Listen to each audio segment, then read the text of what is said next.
I'm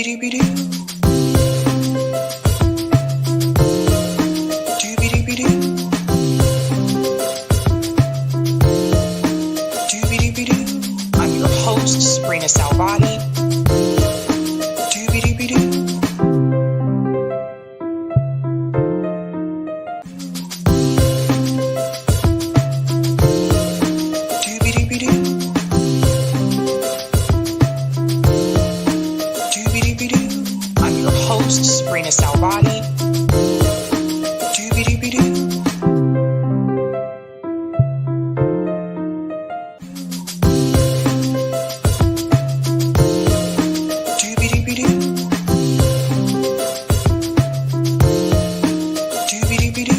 I'm your host, sabrinasalvati.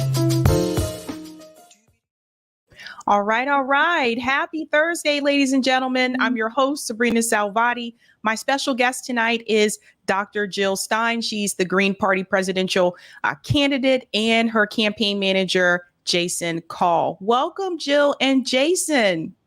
Pleasure to be with you. Thank you. So I guess I want to start, I'm going to ask both of you, since both of you were involved in this, I want to start with the arrest that happened at Washington University in St. Louis. I think a lot of us saw the video that went viral. I know I covered it on this particular show. Since both of you were involved in one of the college, protests, what do you think? I want to hear from you. What did you see on the ground versus what mainstream media is saying? Because mainstream media is obviously saying that the protesters were violent. That has not been the case here in Massachusetts, I can tell you. So mainstream media is obviously lying or exaggerating about this. What are some of the things that you saw and what actually led to the arrest? I'm going to start with Jill. So this was a exemplary gathering of high-minded citizens who were exercising their constitutional rights of free speech and the right to protest, and they were giving voice to the deeply felt feelings and policies and preferences of the American people, not to mention also the International Court of Justice and the United Nations. So this was students doing nothing but advancing our ideals of human rights and justice and international law. Is like young people doing everything that is laudable and valuable in our society and our civilization. And on the other hand, we saw riot police creating a riot. Police in St. Louis have also been trained by the Israeli occupation forces. I presume they are also equipped by the 1033 program, which has militarized our police forces.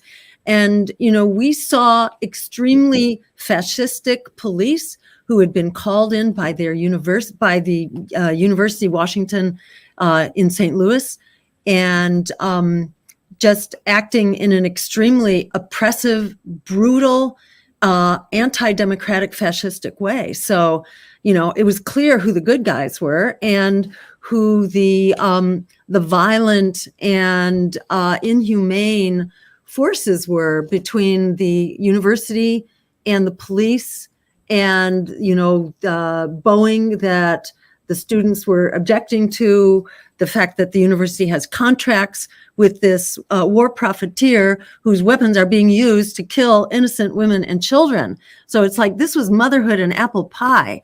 This was like wrapped in the flag, and and standing up for everything that is just and good. Specifically, and I'm going to just move my little kid out of the camera because he likes to hug the camera. We were asked by the students to show support. We had been at a campaign event a couple blocks away from the university. Some students were there. They were eloquent and, very powerful. And when they asked us after our campaign meeting, would we come and show support for the encampment that had just been started that day, we said, hell yeah. It's like you're putting everything on the line, your career, your professional future, your graduation, your credits, your tuition, your safety, you're putting it all on the line. And are we going to support you? Yes, we're going to support you because, it's like no one could be putting out more than what they're doing to stand up for our democracy and our shared values for human rights. So yeah, we were there. They initially asked us to try to de-escalate with the administration, along with also the elected officials. There were 2 elected officials that were there from St. Louis, and we tried to talk, and then eventually the police were blocking us from trying to communicate further. They wouldn't let us actually go and speak to the administrators. And then as the things got more tense, the students asked us, would we please join the line to help discourage the worst of an assault, just because as a presidential campaign, we could help, bring the eyes of the world to this event. So again, we said, yes, of course. And they, they attacked us. The police assaulted us with bicycles a bike in particular that was used against the 3 of us, a bike that was used as a battering ram to try to push us over backwards onto our backs and our heads, to like make us fall down. And at the worst of that moment, when they were really pushing hard, the cop in front of me bent down, and you can kind of see this off in the side of the video, where he bends down and he's actually picking up my right foot. As I'm about to fall over backwards, he's picking up my foot, going in for the kill, for the final blow to like push me back on my head. And just, luckily, I was able to just in my reflex to like recover my balance, I was able to shake him loose. And it was approximately at that time, and I can't say specifically what his words were. Jason may recall better than me, because I was so, consumed in the moment and just the struggle not to fall onto my head. But he said something to the effect that you're under arrest for assaulting a police officer, as he's assaulting us. And to me, it was like everything, it was just the worst of fascistic policing. And we were really caught up in the storm of that. Eventually we were knocked over, manhandled, zip tied with our hands behind our backs. We got up and walked to the paddy wagons, and eventually we were taken first for processing at the university and then at the county jail. And we were in a large group. There were 100 of us basically that were brought in, and it felt like there was some safety in numbers. But then at the very end of this process, when we thought we were getting out, I was diverted to go a different direction because I was being booked, and I was mugshot. I had a mugshot and fingerprints and a medical admission exam, and I thought they were going to keep me. And, I just wanted to know, when could I call a lawyer? And there was one other person in that process, and that was the Middle Eastern history professor from the University of Illinois, who had just been there taking pictures. He wasn't even part of the line, and he was savagely mobbed by, I think, 4 cops at once who just came out of nowhere. He wasn't doing anything to anybody, and suddenly he was savagely attacked in a coordinated attack, knocked to the ground, and then eventually on the tape, on the video, you can see them knee dropping onto his stomach and his chest in a way that looked absolutely horrifying, like they were going to kill this guy. And he's the one, I hadn't seen the video, didn't know what had happened to him, but he too was accused of assault then, after having been, brutally assaulted by the cops. And he and I were separated off into a separate section. He also was booked. And then we were both released, and he went straight to the hospital and was admitted for like 9 rib fractures. He was very, he's lucky to get away with his life. And I wonder if we were also, because had they been able to, just push us over as they were trying to assault us, God knows what would have happened. Yeah. Go ahead, Jason. Yeah. The first thing I want to say is the Washington University administrators that we tried to engage in. There was one that was milling around the students, and we went over to him and we talked to him directly. The contempt in his face and the response to us, the dismissive response to us, he had no interest in de-escalation. And then the other guy who was, and his name was Kirk Doherty, I think. And then the other guy was Rob Wild. I think he was the director of student affairs there. He wouldn't engage with us at all. We actually approached, as Jill said, with the aldermen, including the president of the Board of Aldermen of St. Louis. we approached the police line because he was basically in a comfy chair, sitting, watching the whole thing as if he was watching a TV show, watching a sporting event. He had no interest in engagement, and the police told us that we had to get back from that line or they were going to arrest us on the spot. So this is me and Jill, our deputy campaign manager, Kelly, and the two alderwomen. And they were basically saying, back off. They wouldn't even let us approach him to say, will you talk to us and try and de-escalate this situation? Nobody wants violence. So when we walked onto the campus, my estimation is there were 60 or 80 cops already there from 4 to 6 different police departments in the area. And so when we linked arms with the students, and we saw the cops advancing on us, I was able to shoot about a 45-second video of them and that was where you see Jill looking at the camera as the cops are coming forward, and Jill is saying they're coming for us. And prior to that, I had looked at Jill and I said, are you ready to get arrested? And she said, hell yeah. And I said, hell yeah, let's do it. I mean, we're here for justice. And the demands of the students were concrete. Divest from Boeing.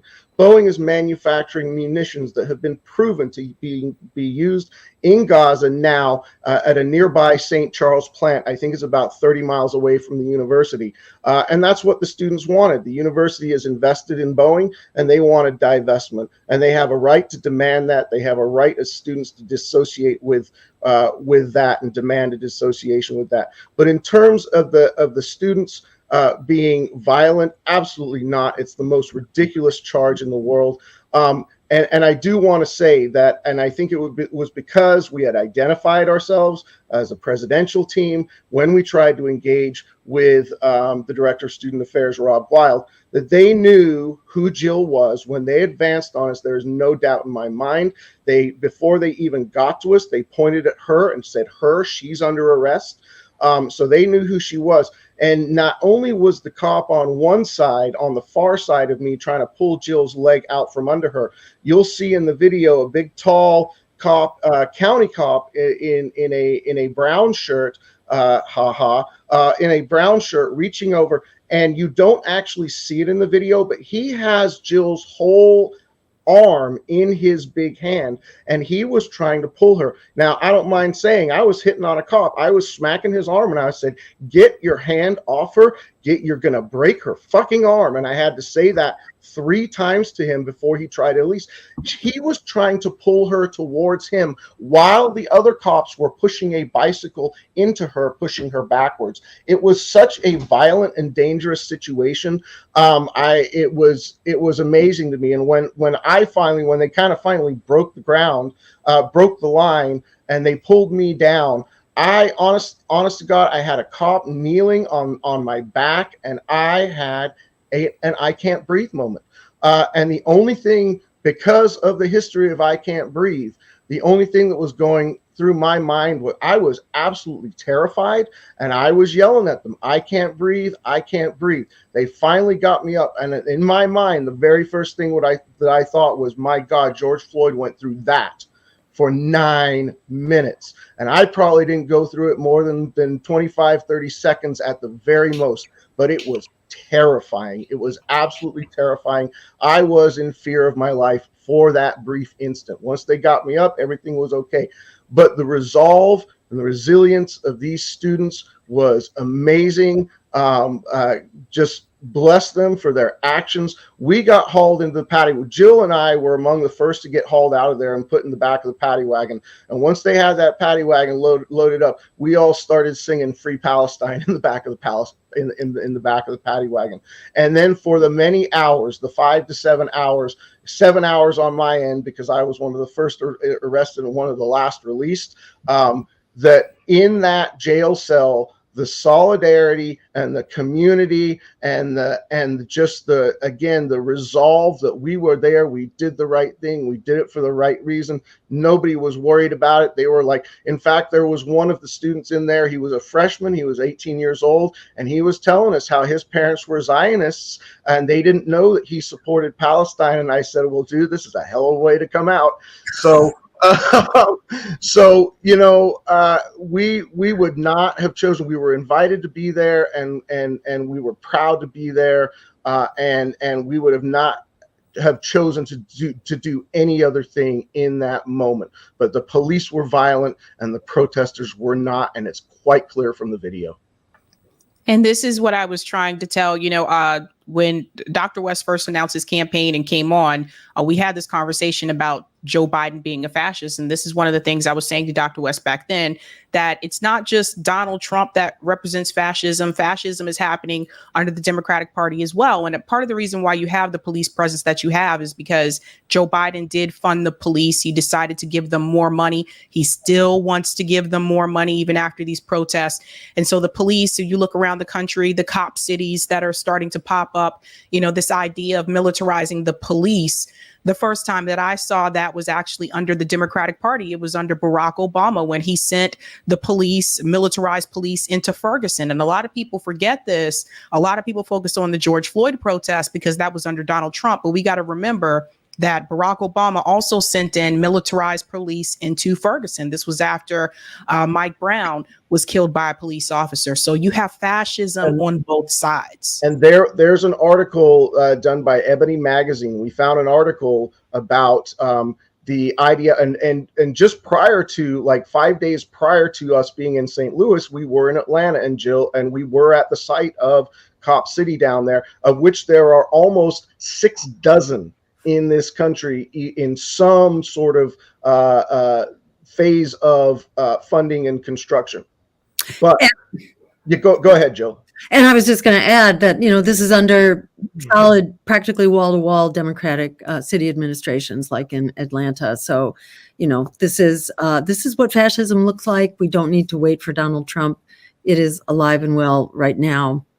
And the Ebony article that I'm just referencing here identified that the IDF has been working with Georgia law enforcement to train police since as far back as 2011. So in this 2014 article that happened after Mike Brown murder in Ferguson, they identified that there are specific exchange programs, international exchange programs, not just in Atlanta, but in other police departments where they do law enforcement trainings that are done by the IDF. And so we want to know where these tactics, these fascistic tactics are coming from. You don't have to read very far to know.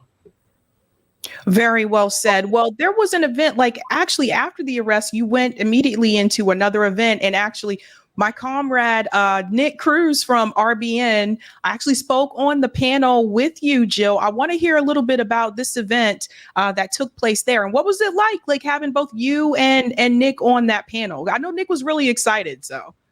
Oh, it was really great. That was the first time we ever met in person. We've done a lot, a lot of virtual stuff and a lot of webinar stuff, but we never actually met. And it was amazing. It's always that way when you know people virtually, and then you meet them in the flesh, and they're even better.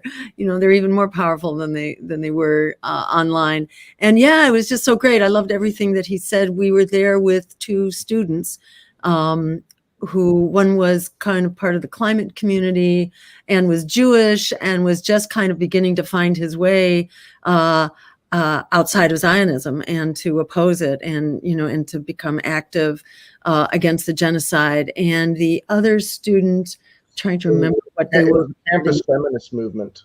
Yes, that's right. On campus, yeah. Yeah, working on this feminist campus, which kind of incorporated everything. And she was very, politically active and was all, entirely with the program. And they were both, really awesome and wonderful. And and the folks turning out were also just really on fire. And I'd say that's what we're seeing all over right now.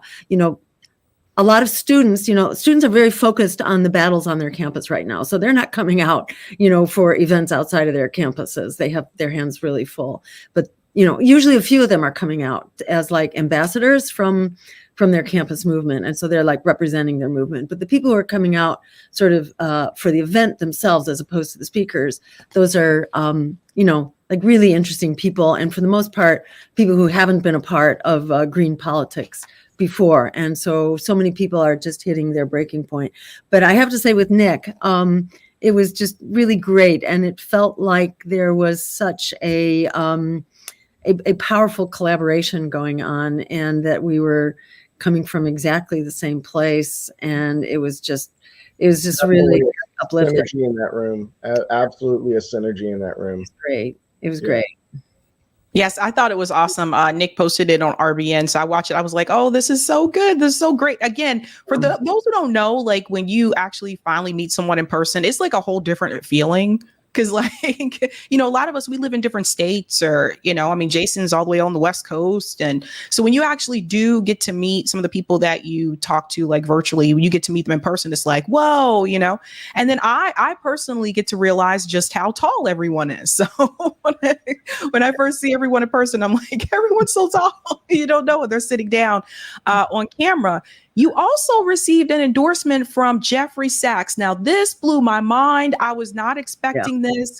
I was shocked when I was like, holy smokes, because this is a big deal. Number one, not just because Jeffrey Sachs is an economist, but also because he's a professor at Columbia University. So for him to give that endorsement when those encampments are happening at, you know, Columbia University, I think it sends a strong message. It's huge. Yes. And, you know, he's been really outspoken about everything.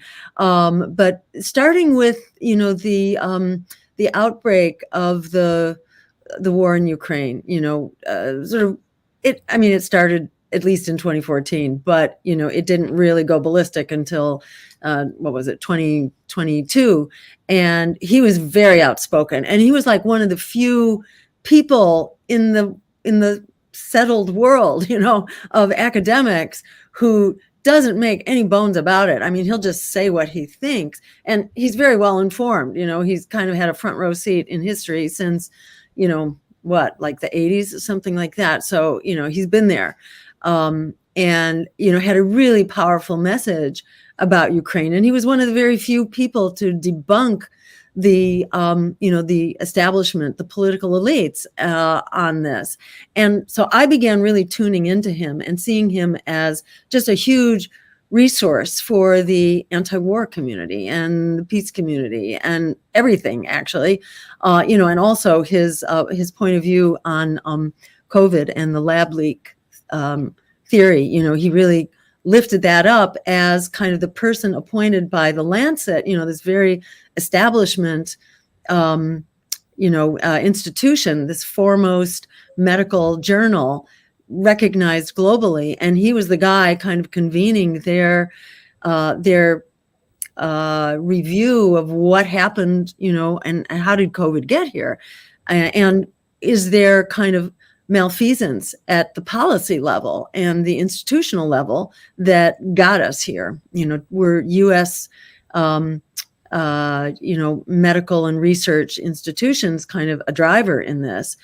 And his work was really powerful and just turned lots of heads and made people start really thinking outside of the beaten pathway here about COVID and its origins.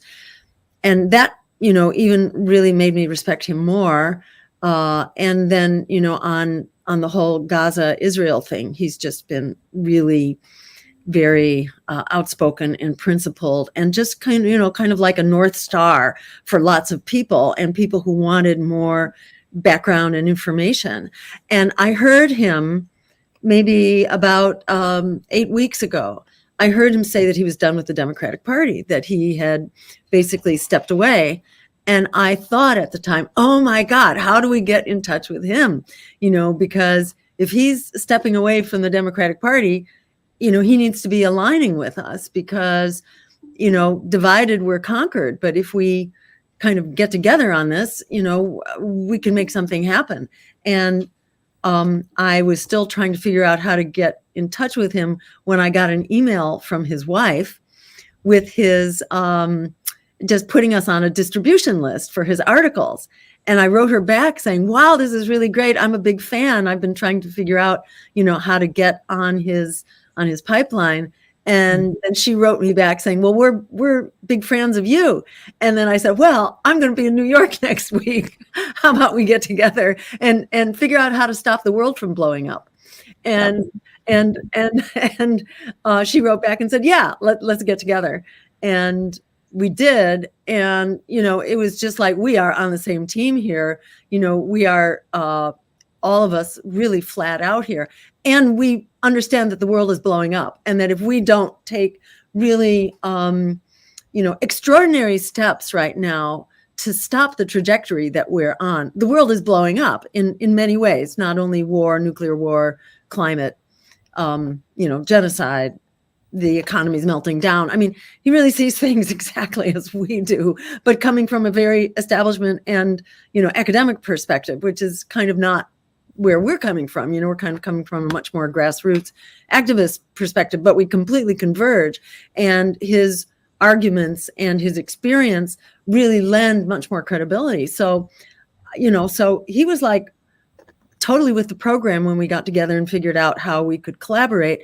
And initially he felt like his positions kind of needed him to sort of keep things sort of low down. But I think as the genocide accelerated and the potential for the Middle East war to explode became more and more serious, I think he felt like we can't take a day for granted. We have to do everything that we can. And at that point, he basically, he wrote an op-ed endorsing us and sent it to me. I mean, it's like, he's such a good writer, and he's so well informed that, it was really a powerhouse thing. If you haven't seen it yet, I think it's posted on our website. It's on our YouTube channel. Yep. It's on our YouTube. Yeah. It's a really powerful op-ed. It's like war, Middle East, genocide, and the peace candidate. And it's like this totally, intensive coming out swinging really for our campaign, and why it's the only just and pragmatic thing to do, and that it's really urgently needed. And a lot of people he really opened floodgates for a whole lot more endorsements and support. And, it takes courage, like the students on campus. It takes courage to, stand up and call out that the emperor has no clothes. And in fact, that the emperor is also committing genocide, and it takes courage to stand up and completely go against what the acceptable discourse is. Students are doing it. Jeff Sachs is doing it. And a whole lot of other people are doing it now too. And I'd say hold on to your hat, because it's going to be a four-way race. We're the only anti-genocide, anti-war, climate emergency, pro-worker campaign on track to be on the ballot across the country. We are the only one. There are other candidates with very similar agendas, but we are the only campaign that's actually well on our way. In fact, we have 75% of the total burden of signature collection done. So we are well on our way. We got a big fight in New York that I'd love to say a few words about before we're done today, where we, the people, can fight this. We can take on empire, and we can win this battle in New York, where they are trying to stop us. But all that said, we are the one such campaign that will be on the ballot against three pro-genocide candidates, RFK, Trump, and Biden. They will split the pro-war, pro-genocide vote. We can unify the progressive vote.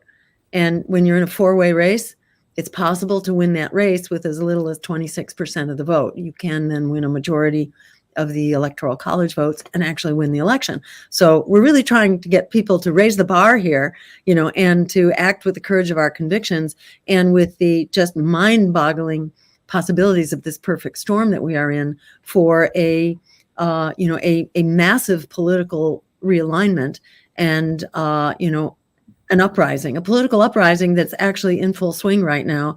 And, it should have a political dimension. It lives in the streets, it lives in the struggles in our daily lives, but it also has to live in the voting booth, especially now, because there really is the potential for this to be a black swan event, and to even win the election. That's right. I have never said in my lifetime that there is an actual opportunity to win an election, as far-fetched as people may think it is. That door is open. It's never been open in the past, but it is open. Even if it's just a crack, it's open. And so we just have to lean hard into it because we may not get another opportunity.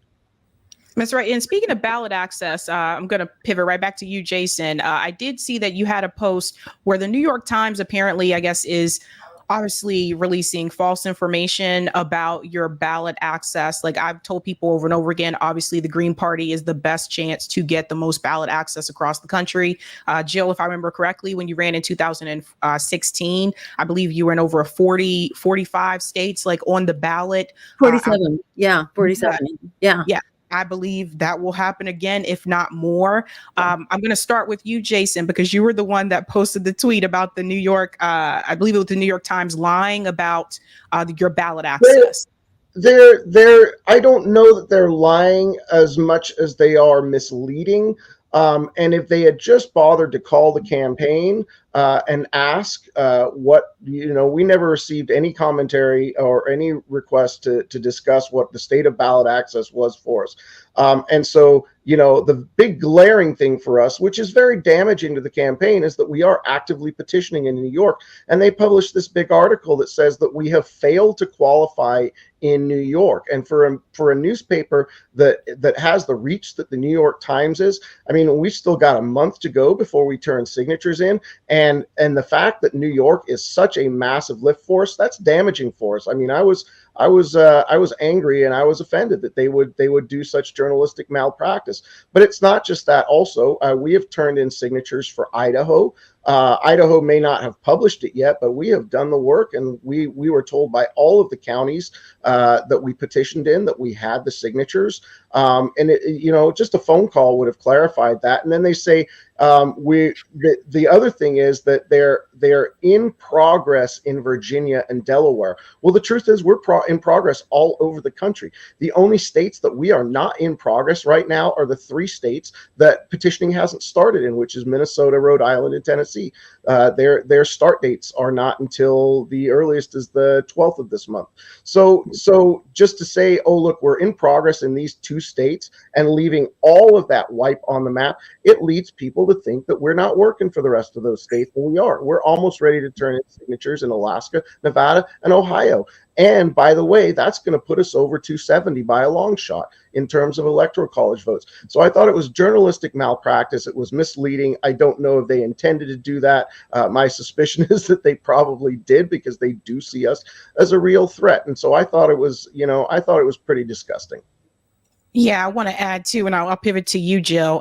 One thing I noticed is they keep writing these articles about RFK Jr.'s ballot access. It's really interesting because this is someone who doesn't have anywhere near as much ballot access as you have. So it's just really interesting to me. It's obvious they're still trying to have some type of a blackout. I was surprised to see you on CNN after that arrest. I was really surprised that they brought you back on mainstream media. But I think they are starting to realize, there are a lot of voters out there, particularly younger voters, who do not want to support Joe Biden. I've spoken to people on the ground who supported Joe Biden in 2020 who don't plan to vote for him this time around because of his position on Gaza.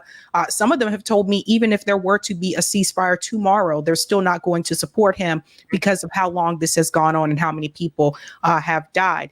What's your position in reference to, Gaza, and what do you think should happen in reference to Israel and the relationship that the government of Israel has with the United States?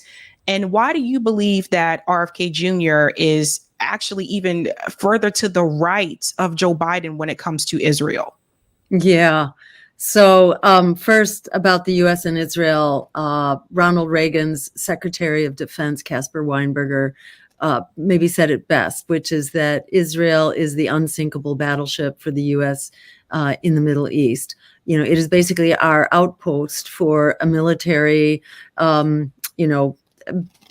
base writ large, controlling Middle Eastern oil. This is our place to hang our hat in the Middle East. Back in the 1980s, we needed that oil. Now we don't. We're the world's leading exporter of fossil fuels, but we want to control the world's oil. Why do we want to do that? Because we have a foreign policy summarized by the Pentagon in the words full spectrum dominance. We intend to dominate all all possible areas of contention, whether they're economic or military, in all dimensions. So from, the battlefield to the surface of the ocean, to under the seas, to the skies, cyberspace, outer space. We want to dominate all regions in all dimensions. This has been articulated over and over again since the 1990s, when the U.S. basically first asserted that we will not allow a competitive power to rise, even on a regional basis. So it's very important that we control the world's oil supply. And, this is catastrophic. This is why we have been losing war after war, $20 trillion at least, and at least 4 to 6 million lives needlessly lost since the 9/11 wars began. 1 million in Iraq, 1 million needless deaths, but in the post-Iraq wars, it's more like 4 to 6 million. According to the Brown Cost of War project at Brown University, the U.S. is now conducting so-called anti-terror operations in 85 countries around the world. We are in a constant state of war, even the wars that you don't hear about. We're in a constant state of war. This is why half of our congressional budget is being used on essentially the endless war machine. So, this is kind of the heart of empire, and why empire is not only endangering us and the rest of the world, but also us, because these conflicts, which can go nuclear, any of 3 of them could be going nuclear in the blink of an eye right now, between China, Ukraine, and Israel.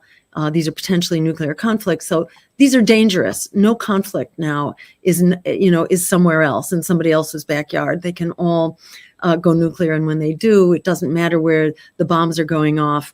When you get to a significant nuclear exchange, and it doesn't take very much to do it, you get into nuclear winter, which is global and can wipe us all out. One nuclear armed submarine, and we have 14 of them, a single one contains the equivalent of 5,000 Hiroshima bombs, which is enough to set us into, serious nuclear winter. And it's basically the end of civilization as we know it. And our leaders are reckless and clueless. They don't have any concerns about nuclear weapons or even about escalating conflicts, which is why you see them, things are going the way that they are. But, in terms of why is the U.S. In this position with Israel? Because Israel is one of those strategic allies. And unfortunately, we think we are the monopolar, empire dominating the world. But we're no longer in a monopolar world ruled by one country. We're in a multipolar world where many countries, are sharing power. And in fact, the BRICS Association, Brazil, Russia, India, China, South Africa, and some Middle Eastern countries, their economic power now exceeds ours. Our curves have crossed. So we're kind of, our clueless criminal leaders are living in another era. They're living inside of their heads. They are not in the 21st century. They're kind of maybe in the 20th century, and they need to get with the program, because what they're doing is extremely dangerous. And the other question you raised, was that about RFK?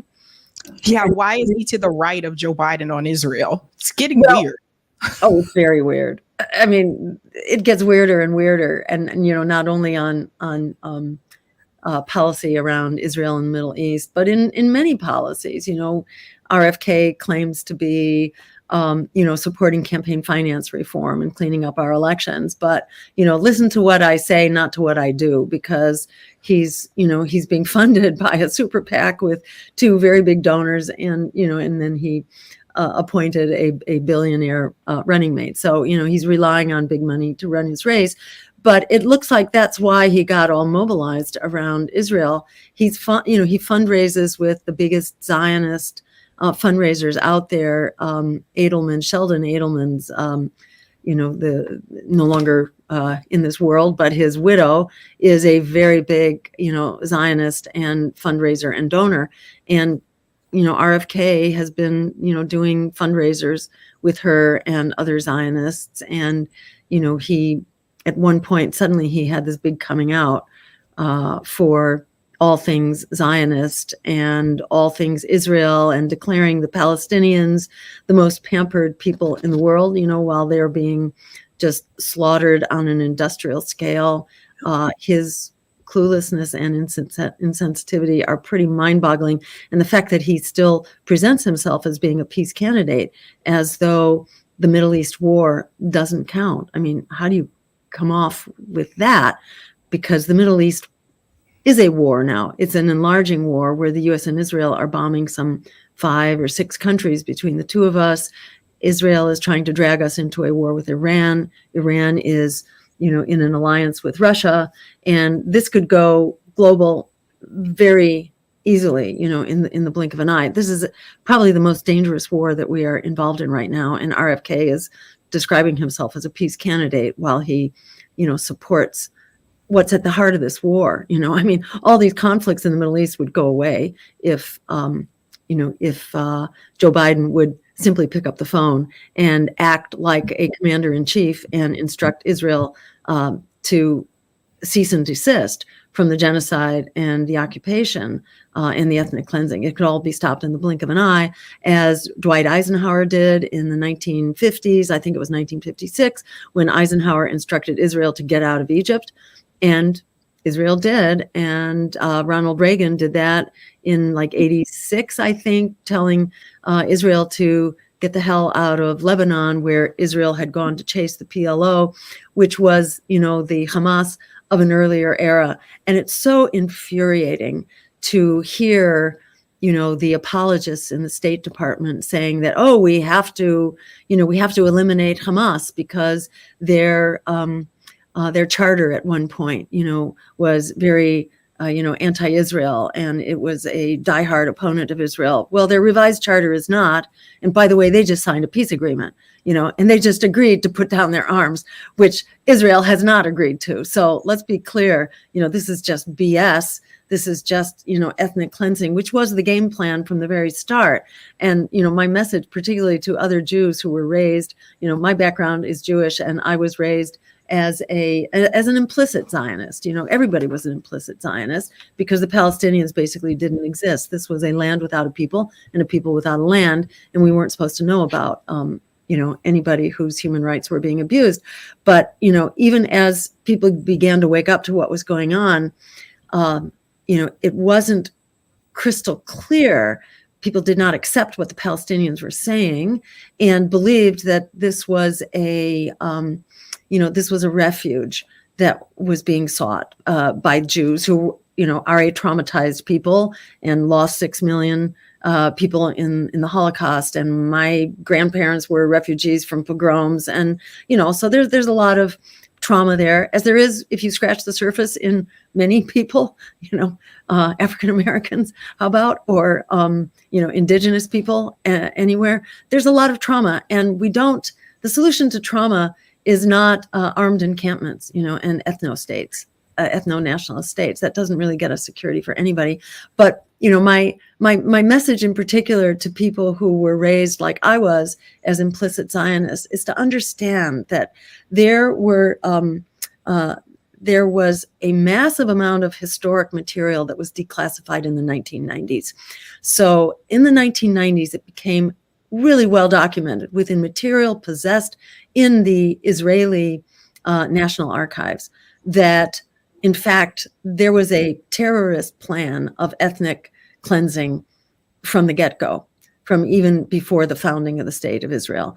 There was a terrorism plan of committing violence against civilians, of destroying villages, and basically clearing people out to make room. So this was an inherent plan of ethnic cleansing, which then leads to genocide invariably. So there was a problem here from the get-go. It's not like Hamas started this on October 7th, or that the PLO started it before that. From the beginning, there was massive massacres, destruction of villages, ethnic cleansing that was going on even before the Nakba, and then massively in the Nakba in 1948. And so it's very important for this to be discussed. And, if you were around in the 1960s, you would have seen that it was very difficult when Martin Luther King or Malcolm X or, the Southern Christian leadership, any of the civil rights movements who were bringing up the issues of white supremacy and racism. White people did not want to hear it. And it made us very uncomfortable and made us fearful. And all the reasons that are being, claimed by Zionists on campus that they're uncomfortable. Well, sometimes you just have to be uncomfortable because history is uncomfortable, because there's information you need to come to terms with. There's a reckoning that needs to go on here. And it's so similar in my experience to what went on in the civil rights movement. And in fact, civil rights, information was banned on campuses. That's what the whole Berkeley free speech movement was about in '64, an explosion on the campus because people were being arrested for sharing information about racism and white supremacy in the South at the time. And there was a big mobilization to be a part of that struggle.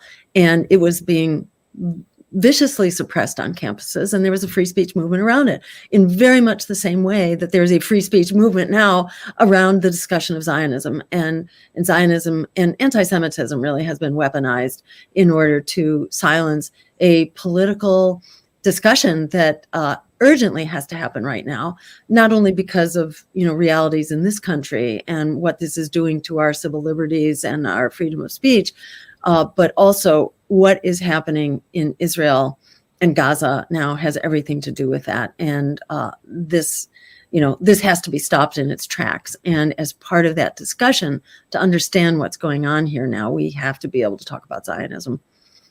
That's right. I think sometimes I'll pass it to you, Jason. I think sometimes people do forget that, I know I wasn't alive during that time, but my grandparents had explained this to me, that the civil rights movement during that time was not popular.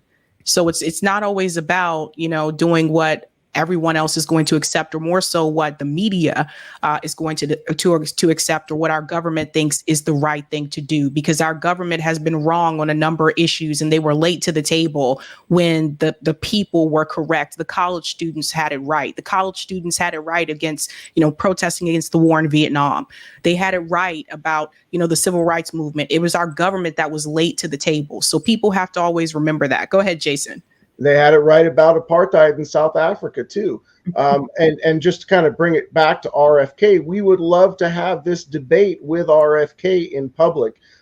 He rejected our outreach to a debate about 6 weeks ago, saying that we don't have time for it. We're focusing on ballot access. But he just put out this tweet yesterday about wanting to debate Trump and Biden. So I reached out directly to his campaign manager as soon as I saw that. And I said, okay, so you're ready to debate? We are ready to debate you. We want to have this public conversation, and we want to expose RFK for who he really is on Zionism.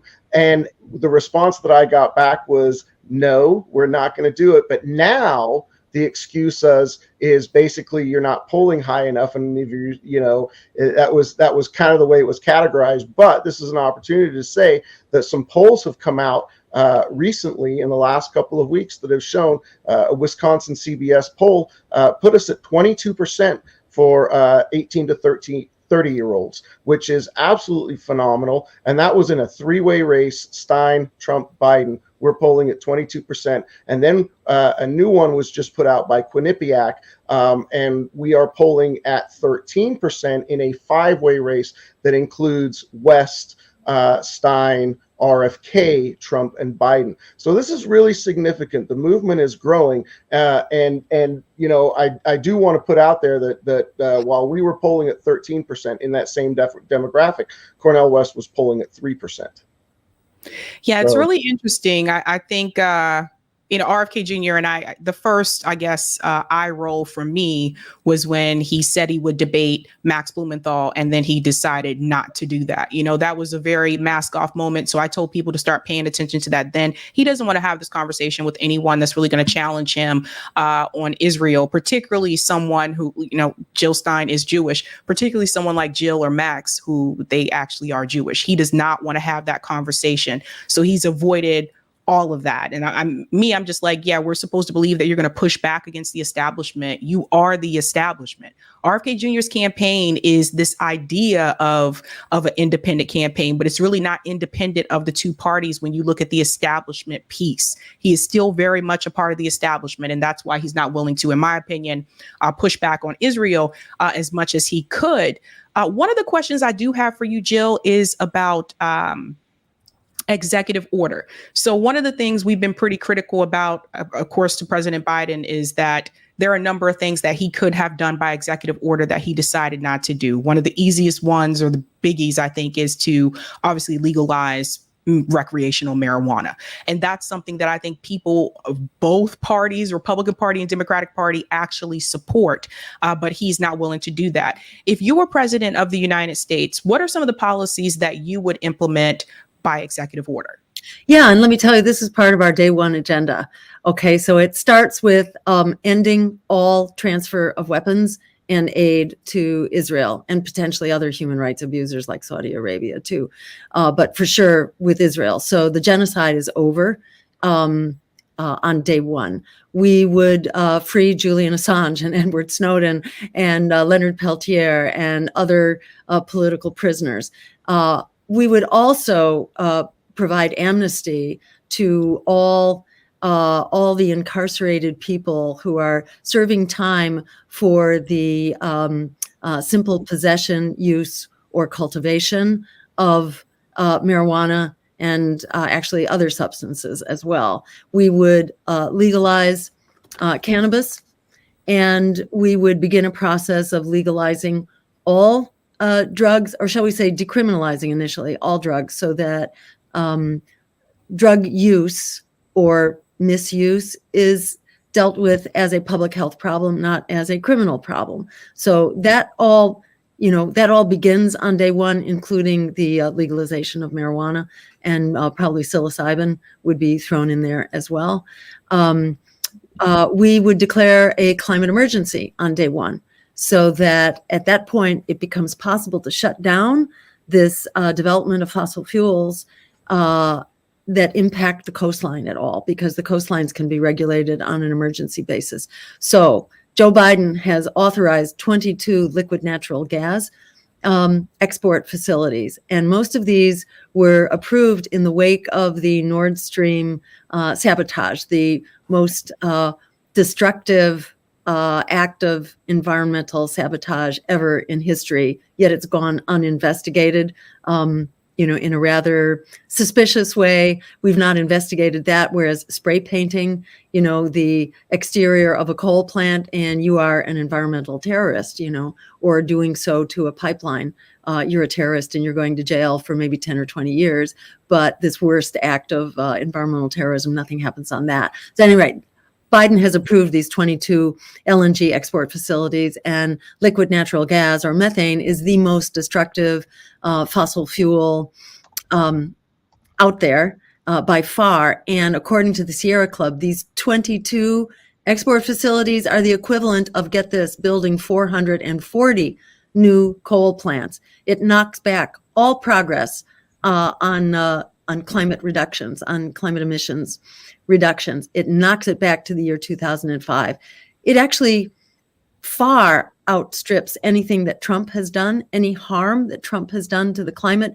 Biden actually leaves that in the dust with the approvals that he has been given to these LNG plants. So at any rate, they all stop. They grind to a halt on day one, because any fossil fuel development that impacts the coastlines, and all these are on the coastline, as well as the pipelines that feed them, which impact low-income communities, communities of color, indigenous lands, water supplies all over the country. They also come screeching to a halt. And at the same time, we can unleash then hundreds of billions of dollars through these emergency funds to begin creating jobs in the Green New Deal, to basically transfer those communities that have been depending on fossil fuels, to move them over to the development of renewables or coastline protections, environmental restoration, the Climate Jobs Corps, and that kind of thing. We can begin funding that. So we can actually put money where our mouth is on the Green New Deal. That all starts on day one. Those are some of the main things that, where executive orders can be used. But there's also another executive power, which is not so much an order as a power of the office. In the office, one has enormous communications power and potential. And Barack Obama had a large grassroots army that helped him make breakthroughs and get into office. But his first act, even before he was sworn in, his first act was to announce that Larry Summers, was going to be his Secretary of the Treasury, ensuring that Wall Street was actually his priority. Sorry, folks, and it became clear at that point that his ground troops were being sent home. He wasn't going to be using them because now he's working for Wall Street and not for you. But with us, we're not going to be working for Wall Street, because our agenda is diametrically opposed to Wall Street. So our only hope actually is our grassroots army. So we will use the office not to be the usual commander-in-chief, but to be the organizer-in-chief, so that we will hold our elected officials, our congressmen and women, senators, will hold their feet to the fire. We will bring back the institution of town hall meetings and shame elected officials into meeting with their constituents and actually representing them rather than the lobbyists and the donors. We will also bring back congressional hearings so that the American public will be informed about, why Medicare for all, for example, is a slam dunk. It's a no-brainer. It will save us $500 billion and it will deliver health care for you. So we can help gin up our policies that we want to pass instead of being, just kind of this passive vessel, which is how, the White House functions currently. It's just a conduit for a corporate agenda. We will continue to act as organizers, using all the advantages of the office to drive an agenda. And the first thing on that legislative agenda actually will be an improved Medicare for all system, because it is motherhood and apple pie, and it saves us $500 billion a year. So this is kind of first up on our agenda. And if I can say on that note, we do have the platform just about ready to release. So we're putting the finishing touch. I see a lot of policy questions, and Jill, I want to say we're going to have it released on Saturday when we do the live stream. So that is certainly the goal. Yes, I was just about to go into that. I see Jason. Jason must be looking at the chat. But one of the questions I did have, so this one has come up quite a bit, is about reparations. Obviously, Jill, I know you and I've had this conversation before. I know you support reparations. Some people are wondering, what type of, what would your idea of reparations be for descendants of slaves in this country? And will that be a part of your platform as well? Yes, absolutely. And, we believe that the community being repaired, gets to call the shots here. And for the most part, I think what we're hearing is that people very much want cash reparations and, a cash payment in whatever terms that they want. If they want a one-shot, boom payment or a series of payments over a period of time, this is up to the community, but our intention is to put real dollars behind this. And the current thinking is that the debt owed, and this is a debt for labor, uncompensated, a debt for building the infrastructure of this country, as well as a debt for, life and liberty denied. So, the thinking is that this is many trillions of dollars, on the order of, I don't have my notes in front of me, but it's on the order of $8, $10, $12 trillion that the current thinking is for these reparations to be paid. Well said. Awesome. Well, so looking forward to that on the platform as well. And then one more question I do have for you as well, Jill, in reference to pull up my notes here, sorry. Constitutional amendment. So this is something that I think a lot of people may not be familiar with, and that is Move to Amend. So this website actually needs more attention from people. Move to Amend, they have proposed amendment to the Constitution, where we the people amendment. And this is talking about, you know, obviously how they say that corporations are people, et cetera, like, or count as people, that type of situation. A Move to Amend has been, I would say, a stronger effort than in Citizens United, where they really want the corporate money completely out of electoral politics. Would there be any type of push from you in reference to a constitutional amendment, pushing forth a constitutional amendment that basically says that corporations are not people and money is not speech? Because that's for people who don't understand, that's part of the reason why these corporations are able to have such a strong hold on politicians in our country as it is right now. Do you see yourself pursuing some type of constitutional amendment that can get the corporations out and say that money is not speech? Absolutely. And, you know, this is part of our democracy agenda, because our democracy is in absolute all-out crisis, and getting the money out of politics and getting the people back in, getting the corporations out and getting the people back in is absolutely critical. And yeah, I have been a strong supporter of Move to Amend, you know, going back as long as I've been aware of it, certainly before 2012, the first time I ran for office at the national level. So yes, definitely, we would be fully in support of this. And, you know, a whole series of, you know, a strategy to try to push this, because constitutional amendments are not easy to achieve. You know, there is an effort right now to lay the groundwork for repealing Citizens United and getting states to hold non-binding referendums about this. And that's a great idea. You know, there's a great set of strategies that are being used. But as you point out, the problem is much bigger than Citizens United. I think we can also challenge, you know, corporate personhood as well. When corporations were first, you know, like authorized in this country, they had to renew their charters like every 10 years or so. They had to have a charter serving the public interest. They weren't just like these entities that are like robots, which are immortal and never die and have all these superhuman powers. We can, you know, strip them back down to size. And I think that needs discussion. I don't think this is part of our agenda yet, but this is like kind of a recurring theme among Greens about, you know, how do we dismantle corporations and their power? And that is something we've long talked about, is, you know, sort of reactivating corporate charters and insisting that they get approved every 10 years, you know, so that we're controlling the corporations instead of the corporations controlling us. Okay, so one more for both of you, and I think a lot of people want to know this one. Any ideas or any announcement that you're ready to make about who you think your running mate will be? There have been a lot of speculations. I think people have their own picks for your running mate.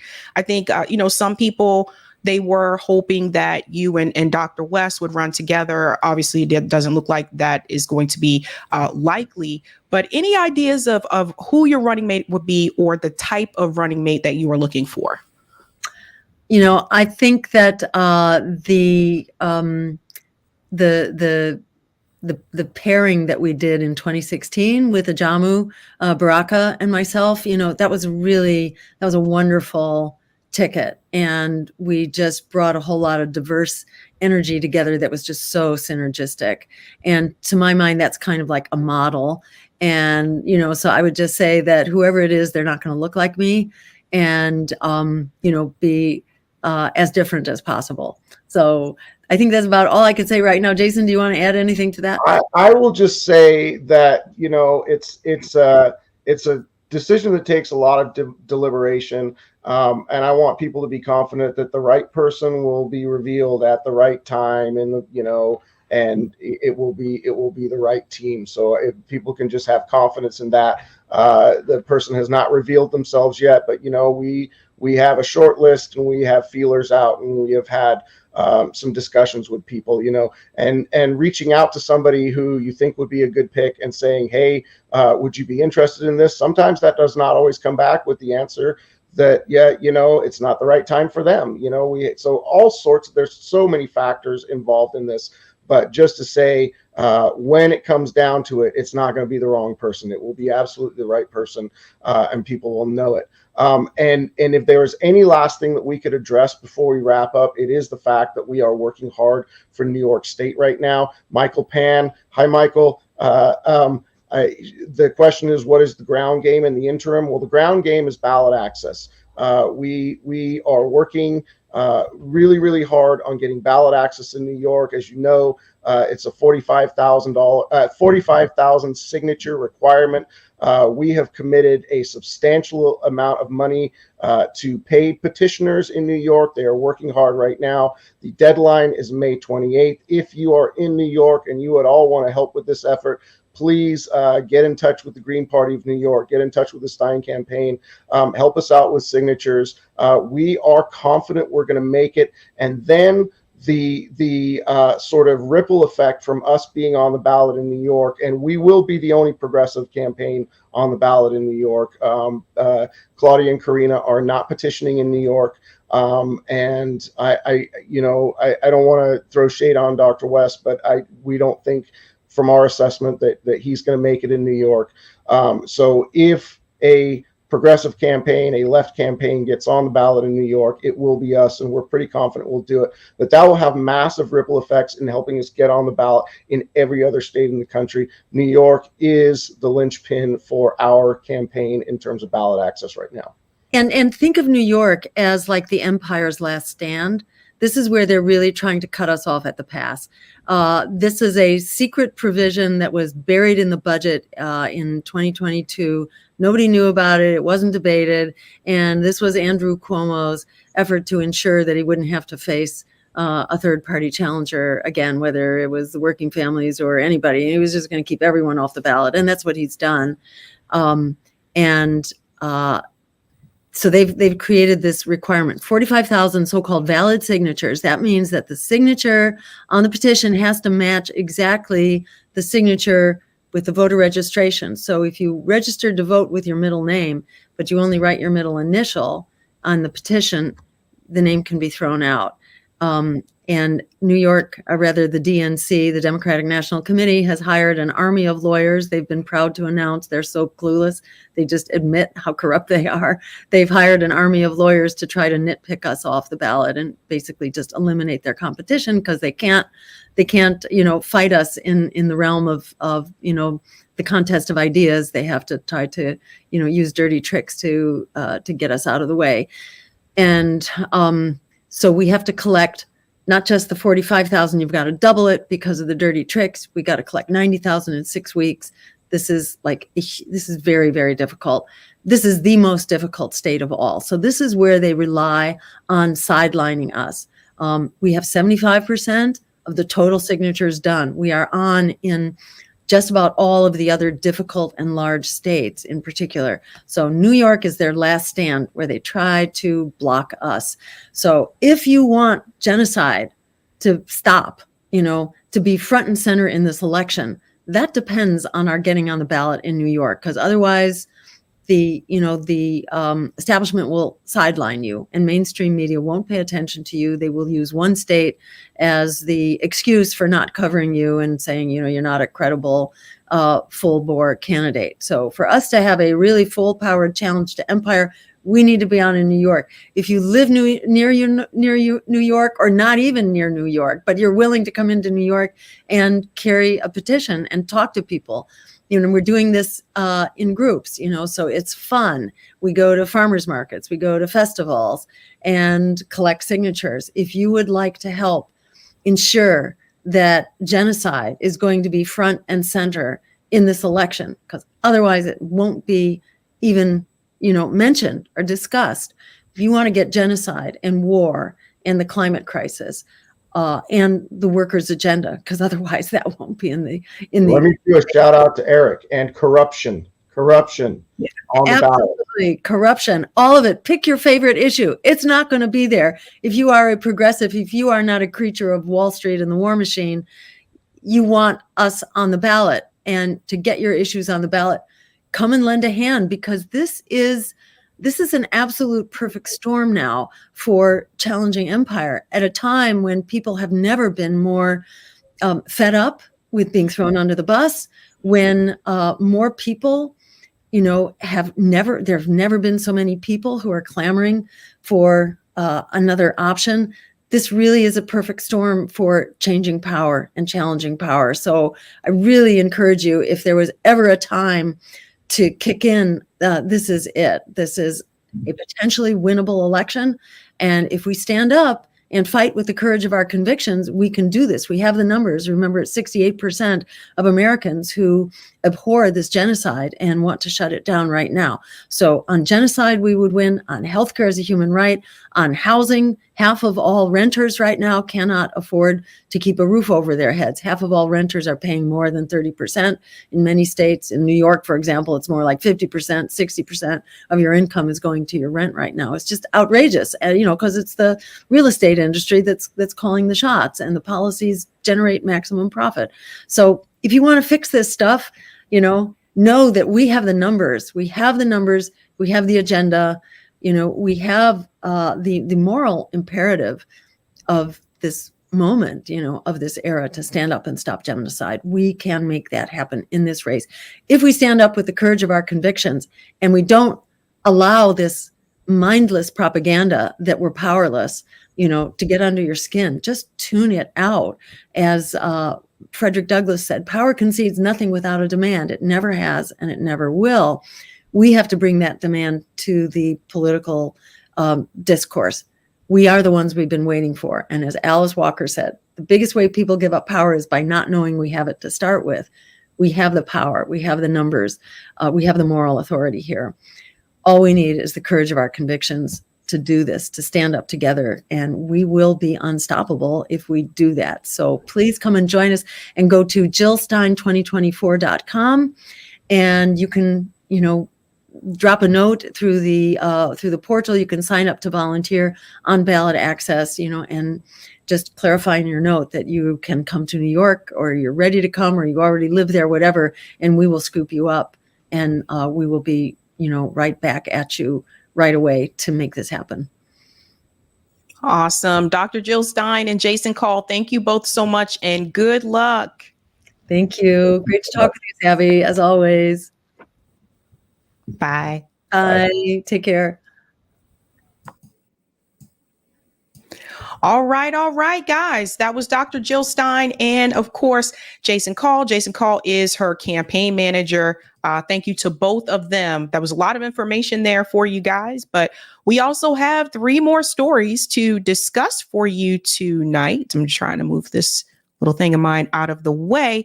Let me go ahead and go to the comments that are started first, and then we'll shout out patrons, and then we'll get to other stories that we have tonight. Let's go ahead and start at the tippity top. Let's give a shout out to Ed Averill for becoming a Sabby member. Shout out to Ed in the house. FM says, Sabby, please ask Dr. Stein on her stance and plan for reparations. We did that. We talked about that. Thank you, Heidi. Thanks so much, Sabby, for inviting Jill Stein. She will make a good president. Thank you so much. New York Varsity says, if there were ever a movie about Jill Stein, Glenn Close should play her. I could see that. That would be interesting. Thank you so much, Youssef. Why doesn't Dr. Jill, Dr. West, and De La Cruz form a coalition? Yeah, I mean, people have different platforms, different synergies, etc. Just sometimes I think that we think that because people may stand together on certain issues, that means that they should work together. And sometimes people, want to do like their own thing. But good question there. Thank you, Aspen Fallen. Never forget OG Jason Call with his long hair. I remember that. Peace. Shout out to Jen, says free Palestine and free speech Jill Stein. Well said there. Thank you, Sparky. Battleships and aircraft carriers are both obsolete. So Israel is similarly obsolete for the U.S. Thank you, Ozzy. Please mention Julian daily, Dr. Stein. Thank you, Sparky. Free Assange. Shout out to Emoji. Thank you. The Green Party isn't perfect, but outrightly dismissing them strikes me as short-sighted. Good points there as well. Thank you. None of your business. RFK has a brain worm that controls him. Real sci-fi. I saw that. I saw that story. I'm just like, what? Thank you, Sparky. It was 1982 or 1983 when Reagan told Menachem begin to withdraw Israel troops from Lebanon, and he obeyed immediately. That's right. I don't think a lot of people know about that. Thank you for this as well. Make Israel Syria again. In those Ottoman Empire days, Levant Jews got along fine with their neighbors, whether Muslim, Christian, or otherwise.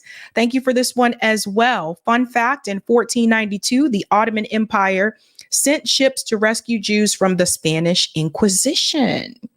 And thank you for this one. Focus on freeing Assange. The others will follow. Thank you so much for this, Landrew. Every time I see your name, I think about, what's his name? Landu, from Star Wars. I think it's anyway. Much love and many hugs to students, Sabby, Jill, Jason, Yemen, South Africa, and the heroic people of Palestine. Free, free Palestine. Thank you so much for that. Thank you, Sparky. How about Nord Stream? We spoke about that. Thank you for this as well. Every time anyone says that Israel is our only friend in the Middle East, I can't help but think that before Israel, we had no enemies in the Middle East. U.S. missionary John Sheehan. Thank you for that. Shout out to Cynical for becoming a Sabby member. Give Cynical a big whoop whoop. Shout out to Marco. Is the campaign organizing signature gathering co-ops important for next election? Seize means of production, including producing candidate and measures. I can actually shoot that message her way. Thank you, Santi. Joe Rogan again, back at it with AIPAC propaganda. Of course. Thank you, Sparky. In Russia, most people own their own home. I've heard that. And thank you, Walter. Yvette Carnell. Yes, she was on here recently, actually.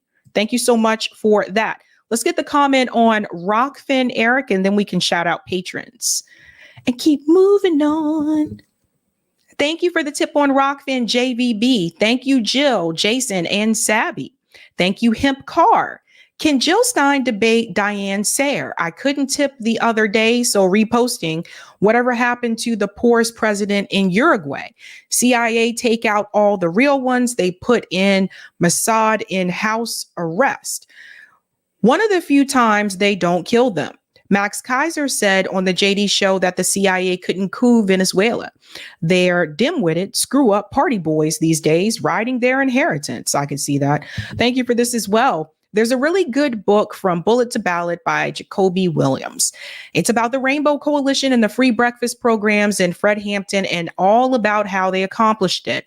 The discipline and devotion was gung-ho. I think it said they fed 50,000 children a day in 45 cities. We have to get those days back. The surge of protest against Israel is inspiring. Yeah, and that's one of the things that, all of us at RBN, we have our own mutual aid chapters in our respective areas. So like the RBN Boston chapter is in my area. We have Orlando. We have CJ now moved to Inland Empire. We have Kansas City, and we also have Detroit. So we're not to that level because we don't have the resources to be to that level, but we try to help, as much as we can.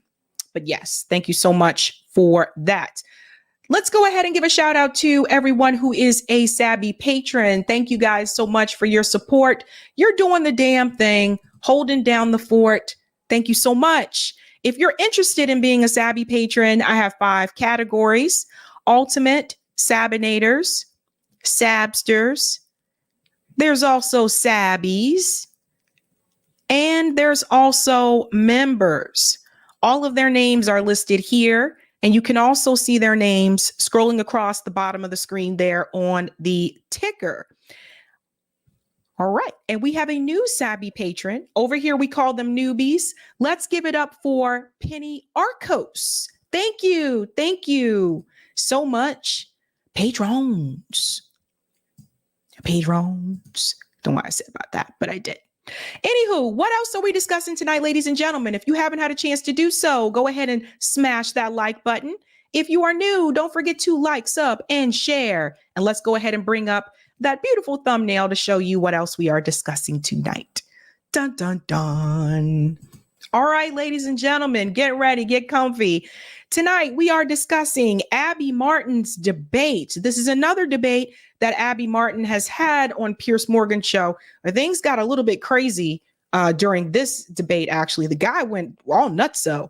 But Abby, basically handed it to him. Like, she basically demolished him. So we're going to get into that. Of course, Jill Stein and Jason Call were just here. We're also going to discuss Emmanuel Acho and Noa Tishby Grift. We're going to talk about this book tour that they're going on. And I'm going to show you something else about Emmanuel Acho, too, that I think should have been called out quite long ago. You have to be very careful with what is happening here with the people that they're bringing forward to speak out in support or, have some type of coalition with Zionists. We're going to get into that.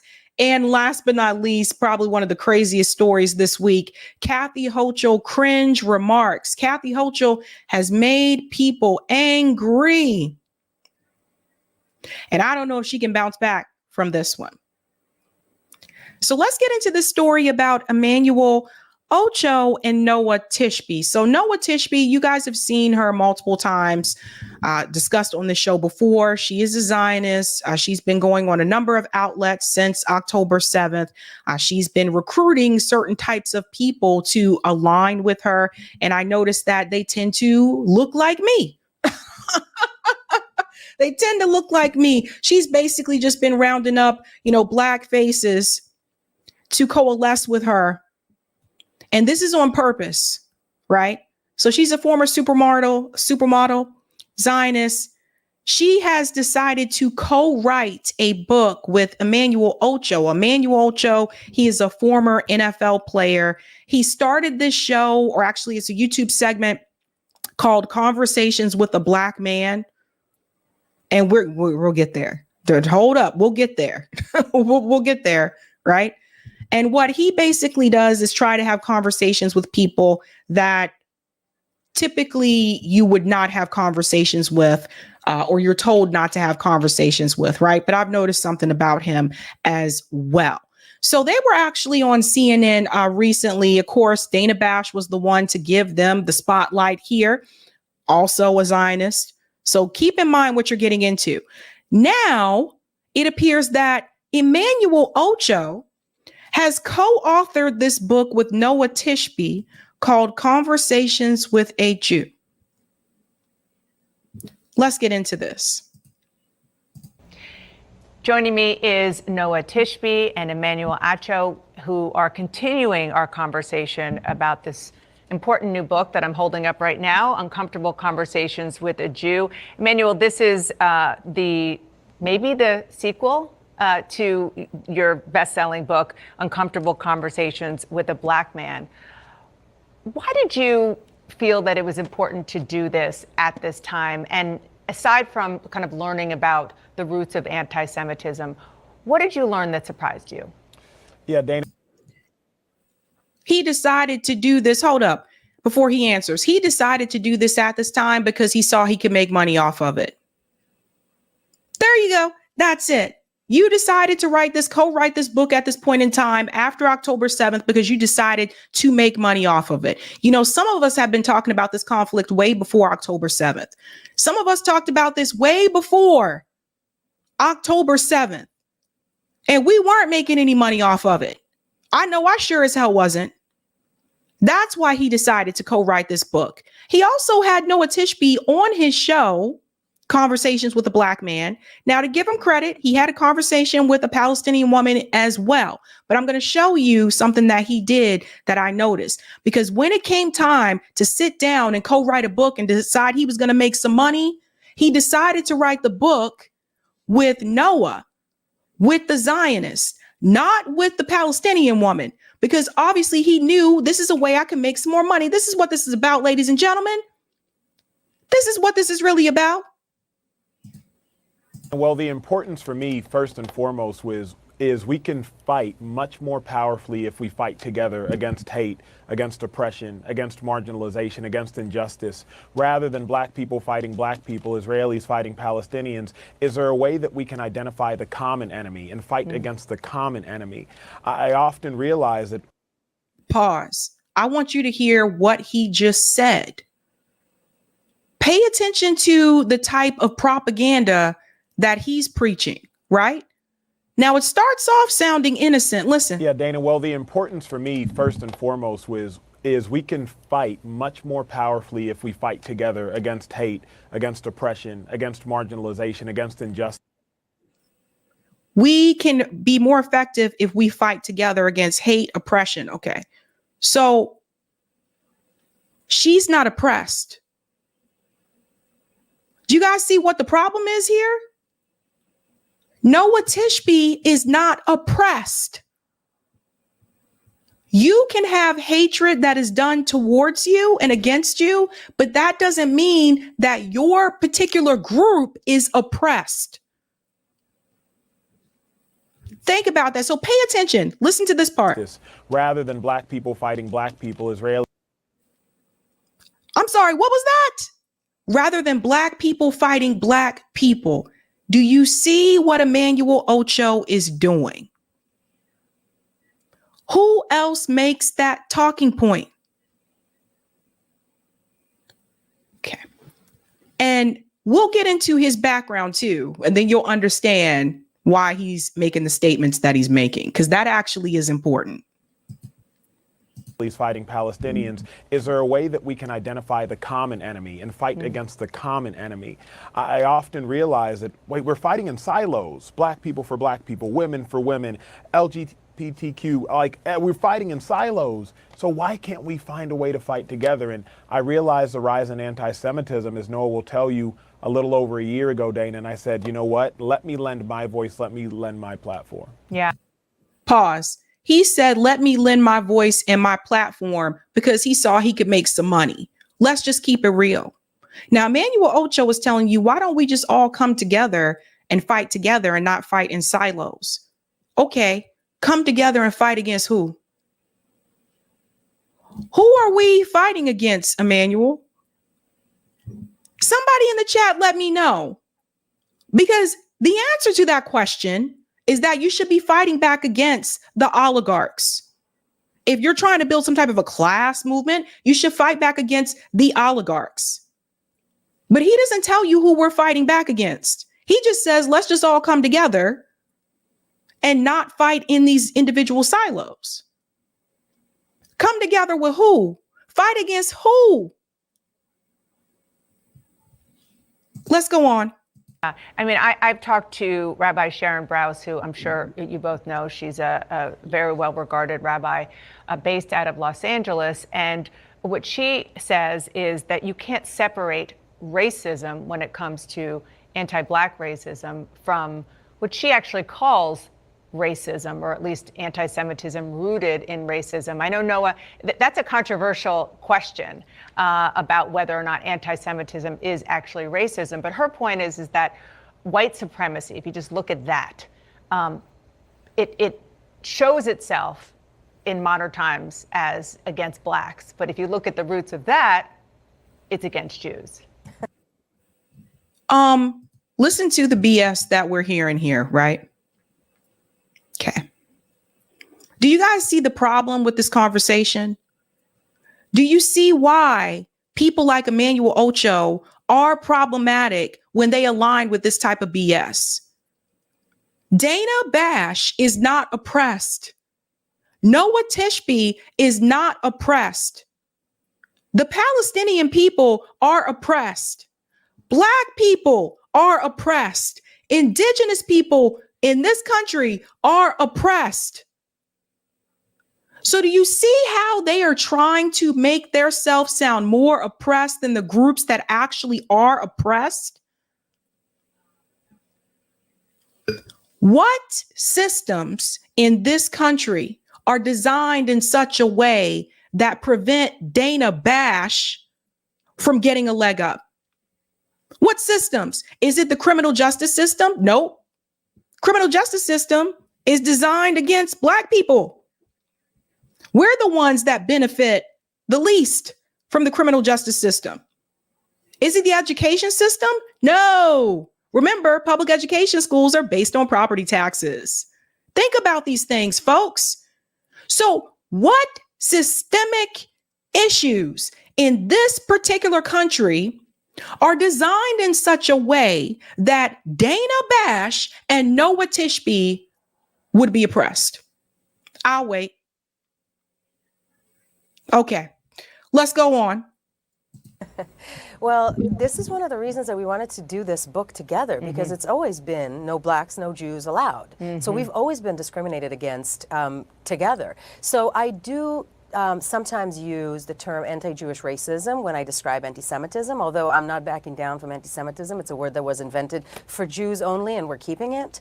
And it is, to some extent, simply racism. However, the difference between racism and anti-Semitism is that racism is looking down at somebody. So you hate someone, you look down at them, you think you're better than them, and anti-Semitism can also manifest itself as looking up at somebody. So you think somebody is better than you, and there's this whole conspiratorial thing of Jews control the bank, Jews control the money, the Jewish cabal, which honestly I've been looking for a very long time and can't seem to find. Because it doesn't exist. I know, right? Exactly. So it's not untrue to describe it as racism, because throughout history, yes, there's always been this racist attitude towards Jews, whether ethnically, racially, politically, religiously, or as we see today, because of Israel. But I guess. But the problem with this part of the conversation is that, number one, we'll address this, suffering that we've supposedly had together, because we didn't. And then number two, this idea that you have someone like Emmanuel Acho sitting there. And by the way, if it's not him sitting there, it would be Coleman Hughes. Pay attention to what they're doing. If it's not Coleman Hughes, it's Richie Torres. Okay. All three of those gentlemen, they are represented as though, well, they are Black men. But Richie Torres is Afro-Latino. Emmanuel Acho, Mr. Dude right here, is Nigerian. Coleman Hughes, also Afro-Latino. So one of the things that they have been doing is that they found a way to get people that have a Black face. And some people got mad when I say this, but I'm showing you receipts. They have a way of getting people that have a Black face to present themselves as, yes, I am a freedman. I'm a descendant of slavery in this country. And look, I'm on this side agreeing with them. I'm siding with them, when they don't have the same history and struggle that we do in this country. This is what people really have to understand. I've seen it time and time again, and it's getting really quite frustrating. It's getting really, really quite, frustrating. It's just like when I saw, what's her name? Zoe Saldana. Zoe Saldana. Is that how you pronounce her name? And she apologized for this because she got so much pushback. When they allowed Zoe Saldana to play Nina Simone, where they had to darken her skin so that she would have the same complexion of Nina Simone, and they put a prosthetic nose on her nose. Zoe Saldana, again, is not a descendant of slavery.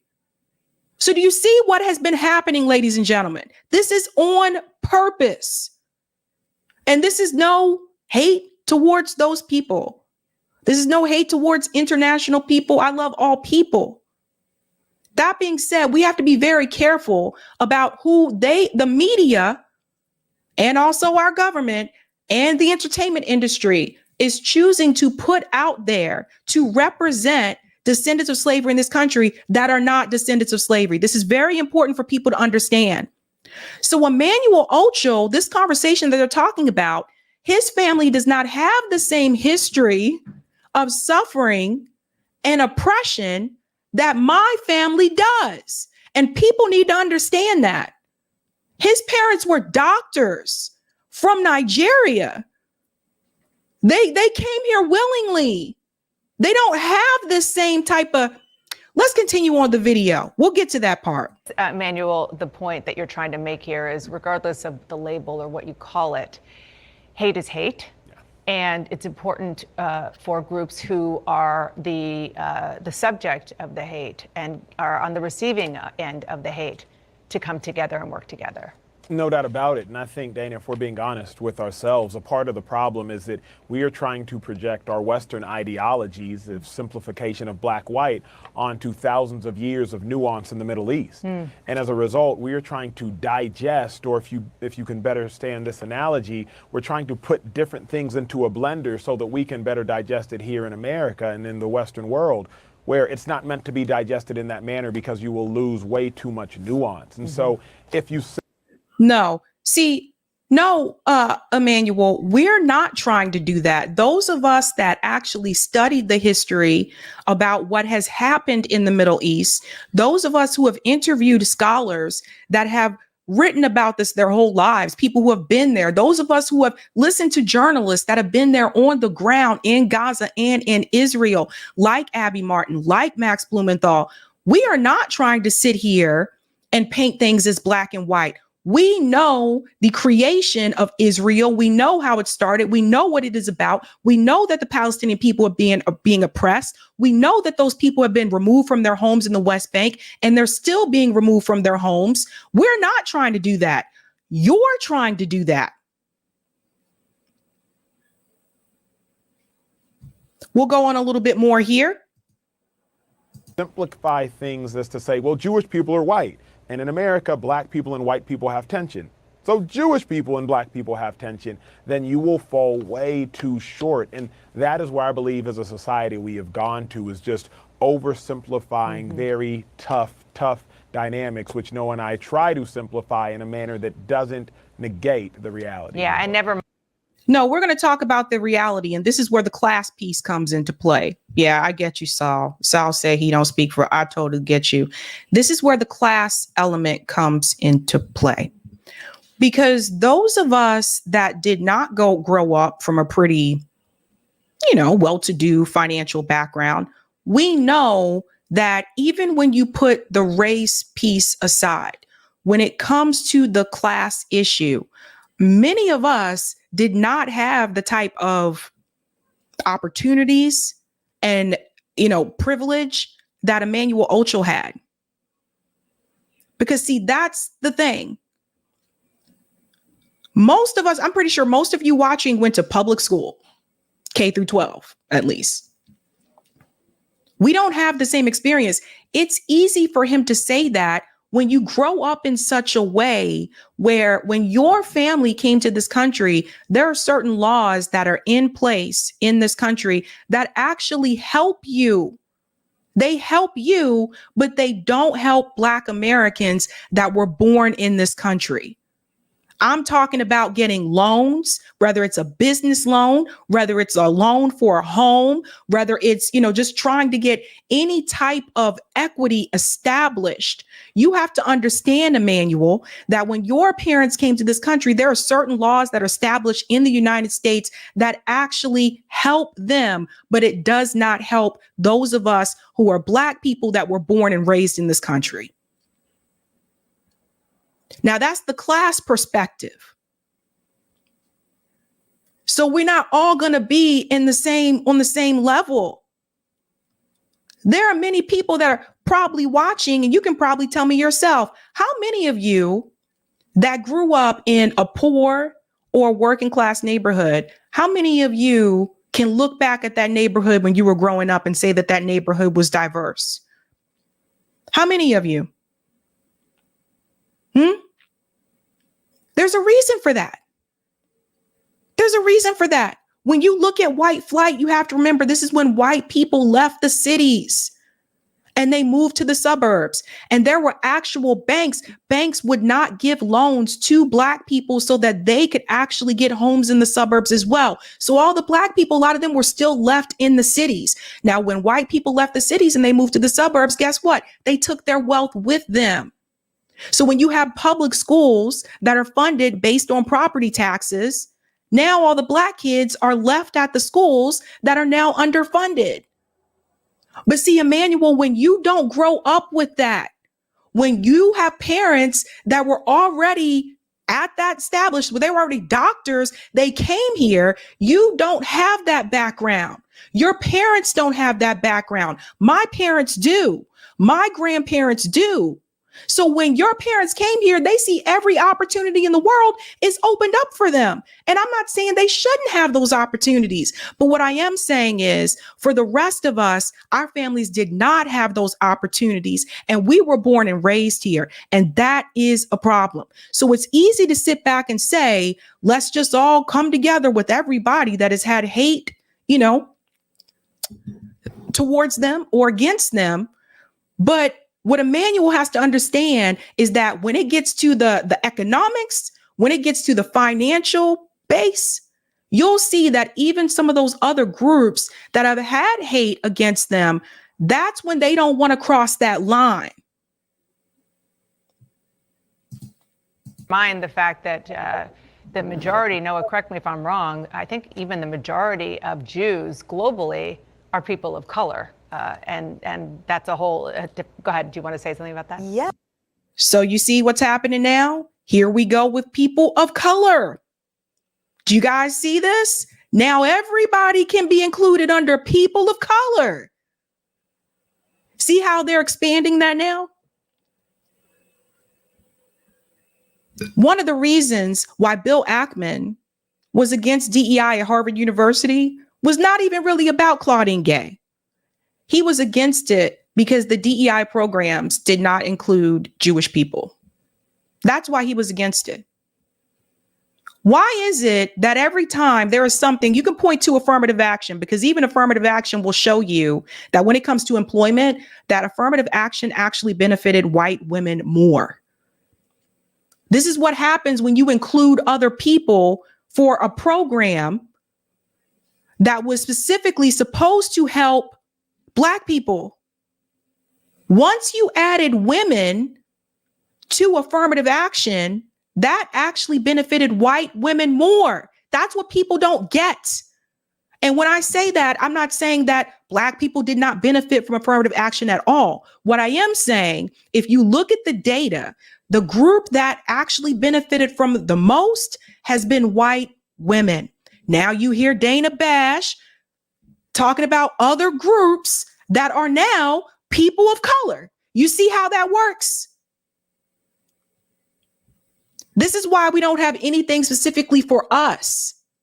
Yeah, absolutely. So first of all, just so we're clear, we're talking about all of that in the book. We're talking about are Jews white? Did the Jews kill Jesus? Anti-Zionism, anti-Semitic. We're talking about everything. And it's a very uncomfortable conversation to have. And to answer your question, Judaism is not a religion. So some people that are anti-Israel would say, why does Israel need to be a state? Why do Jews need to be a state? It's a religion. It's not just a religion. It's an ethno-religion. It's an ethnic group in and of itself.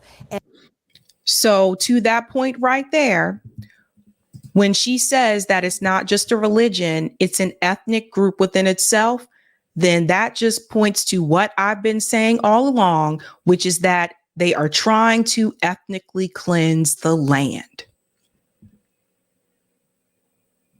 Thank you. Thank you, Noah. Everybody timestamp that. Thank you for saying that. And when you look at American Jews, yes, the majority of American Jews are indeed white passing. So you can look at them down the street and you say, oh, that's a white person. But that's not the majority of the Jewry around the world. It's a specific ethnic group, and specifically not when you go to Israel, which in Israel, only 31% of Israeli Jews define themselves as of an Eastern European descent. The rest of them are either Arab Israelis of Arab descent of the region or Arab Muslims. They're literally indigenous to that particular region. Pause. She said only 30% define theirself as of European descent. You can define yourself as whatever you want. Didn't we just have a woman out here called Rachel Dolezal who had said that she identifies as a Black woman, even though we knew that Rachel wasn't Black? Didn't she? You can define yourself as anything. Anything. Do we have DNA tests in Israel? Are those still not allowed? I wonder why. So they weren't even taken out of that region to Europe 2,000 years ago. So it's 100% true. And I think this was one of the most fascinating conversations because Emmanuel just asked me flat out, are Jews white? And my answer was no. They're not. If they're white passing, it's different. It's a fascinating, nuanced conversation that is very important to have these days. Yeah, I mean, Yeah, it is a fascinating conversation. So I want to ask this question. What do you check on a job application? Credit card application? Loan application? What box do you check?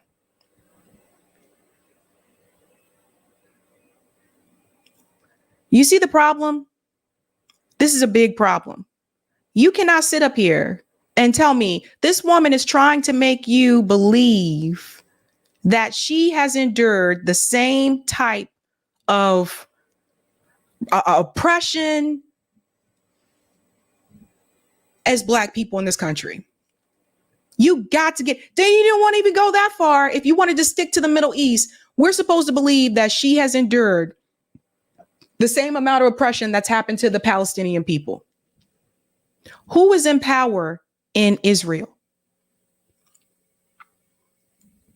The Palestinian people have no military. Israel controls the land, the air, and the water. They control the food that goes into Gaza. They control what comes out of Gaza.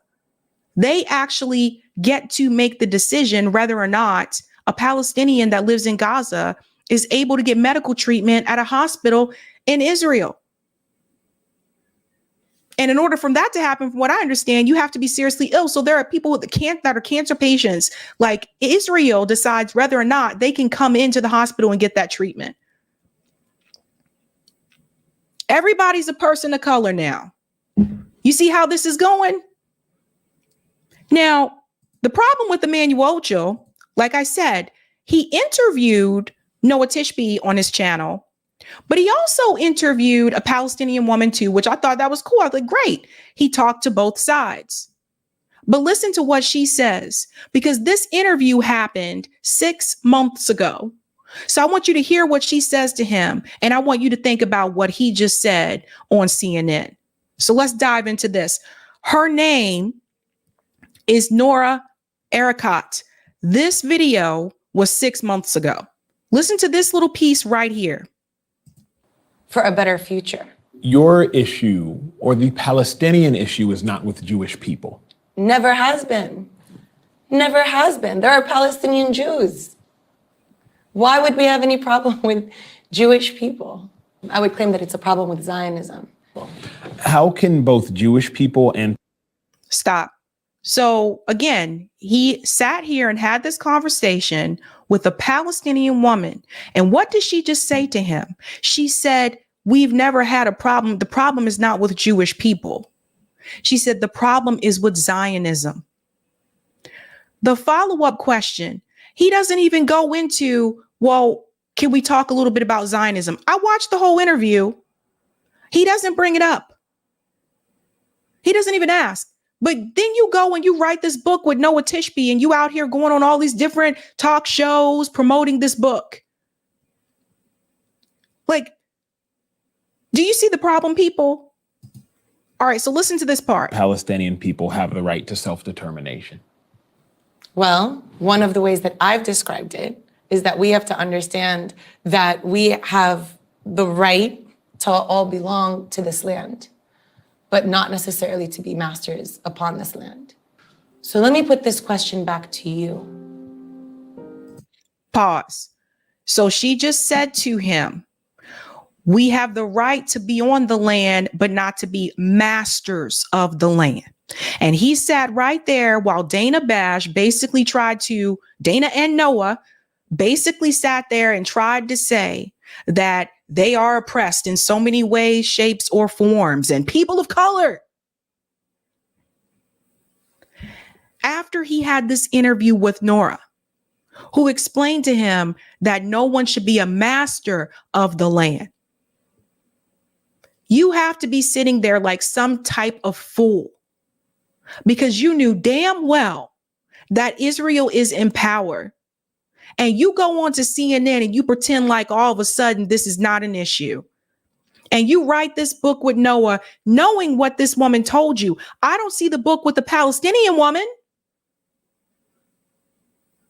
I don't see you getting together with Nora and going on to all these different talk shows.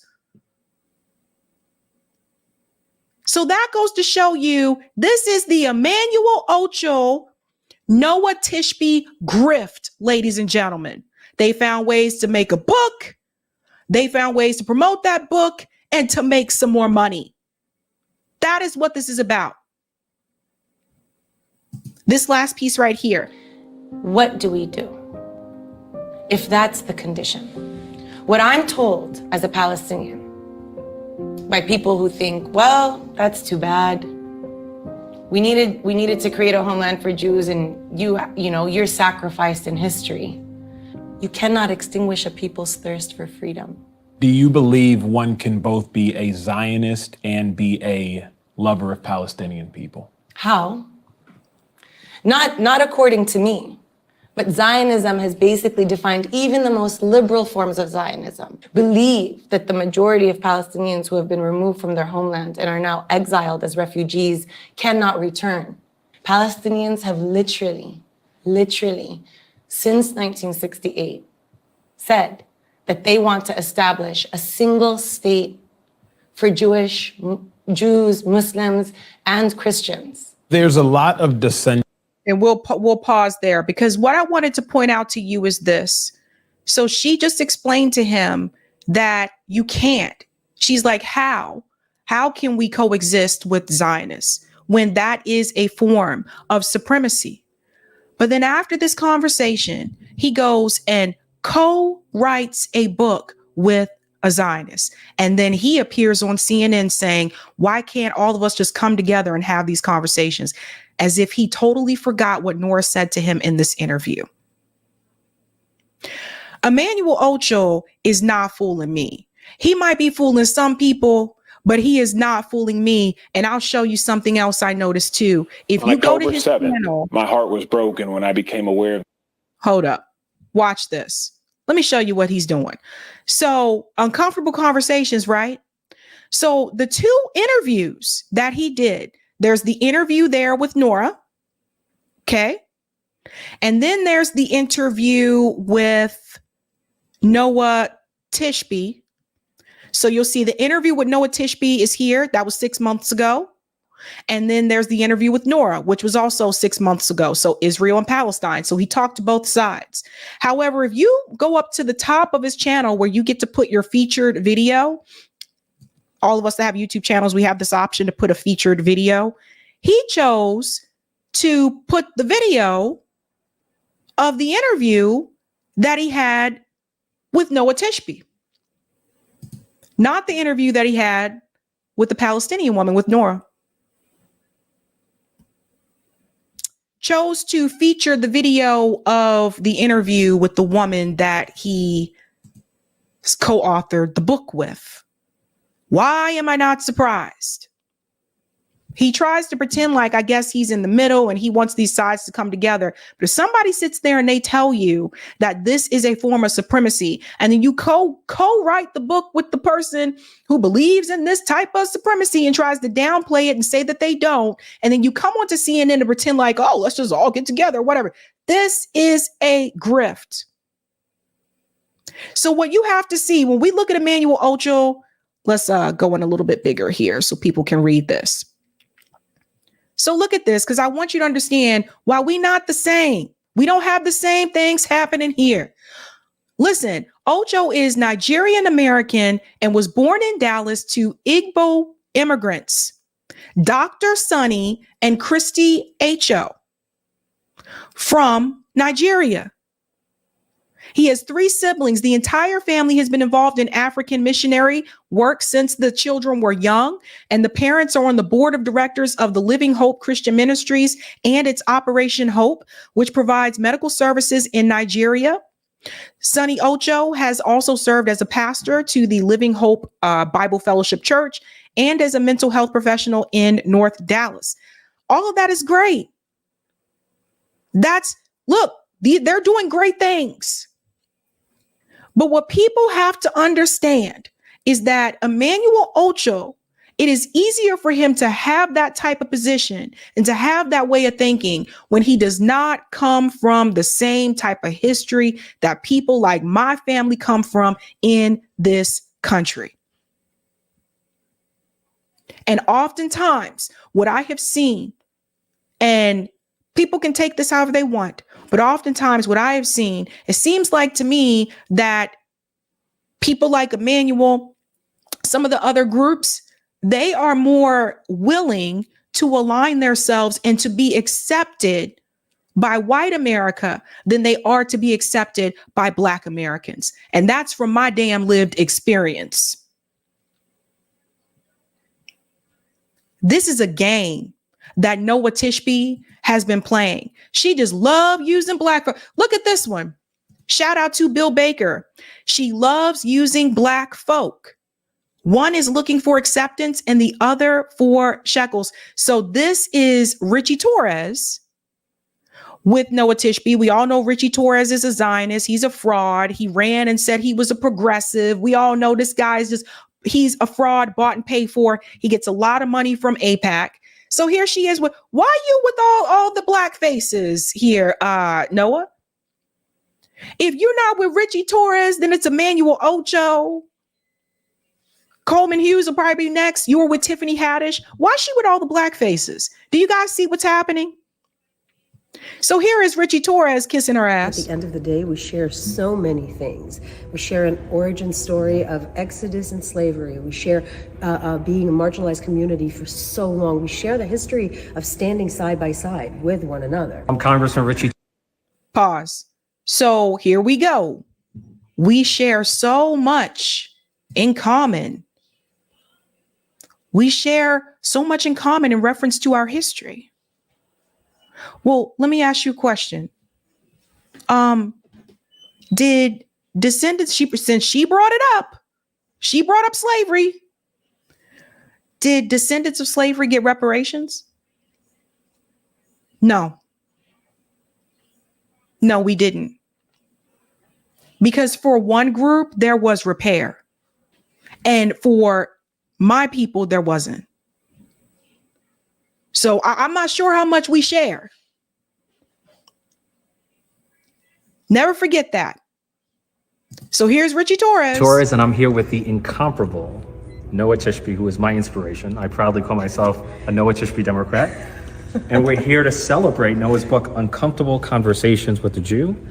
And so Noah, why did you write this book? I noticed that. So here he is promoting the book that she wrote with Emmanuel Acho.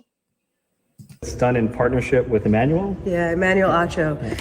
So we wanted to write this book because we felt like a lot of people are not having conversations these days, not conversations that are difficult and not conversations that are in depth and not conversations that have love. There's a schism between the Jewish and the Black community, which is heartbreaking because the partnership that the Jewish and the Black community has had in America is unparalleled. Like what we were able to do together throughout the generations. And the fact that there's a schism right now, as it's irking you, it's irking me and it's irking Emmanuel. Are you optimistic? What partnership did we have? What partnership? Yeah, because you guys know, LPA knows disgusting. What partnership did we have? Where's the partnership when I just explained to you guys, just based on the class issue alone, our communities were segregated. What is the partnership? Somebody tell me, what partnership did we have? That we can effectuate a revival of the Black-Jewish solidarity that animated the civil rights movement? I'm very optimistic about that, and I know that people like you and like Emmanuel, like me and like other people in the Jewish and Black community are not going to let it continue. And we're going to continue rebranding, recreating, and reimagining this partnership between our communities. When people ask me, how can you be both progressive and pro-Israel? I simply reply, how can you not be? No, but the reply should be because you're getting money from AIPAC. That's how. Can you believe this sellout of a fraud, Richie Torres, how he sold out his community in the Bronx? What has Richie Torres done for Afro-Latinos in the Bronx, for Latinos in the Bronx, for Black people in the Bronx? What has he done? What has he done? Because from what I've heard from the community, he hasn't done anything for people in his community, but he's out here every chance that he gets fighting for Israel.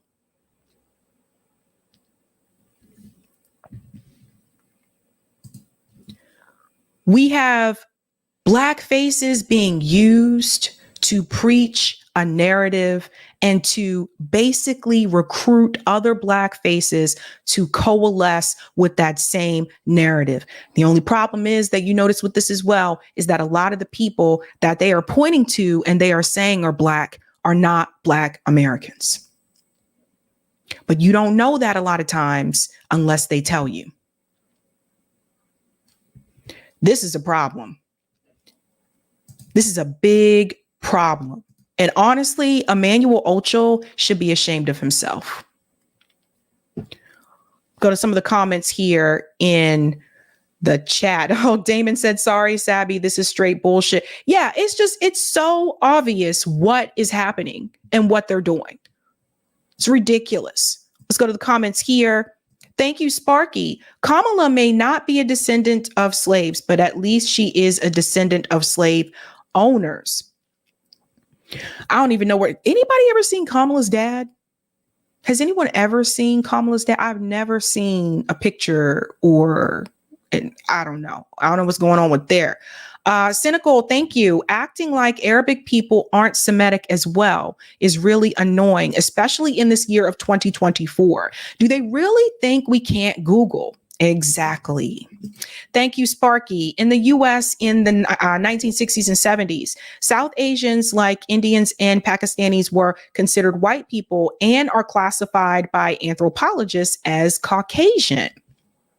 And thank you for this as well. Israel has problems with Ethiopian Jews who have a lineage back to the Queen of Sheba, one of King Solomon's best girlfriends.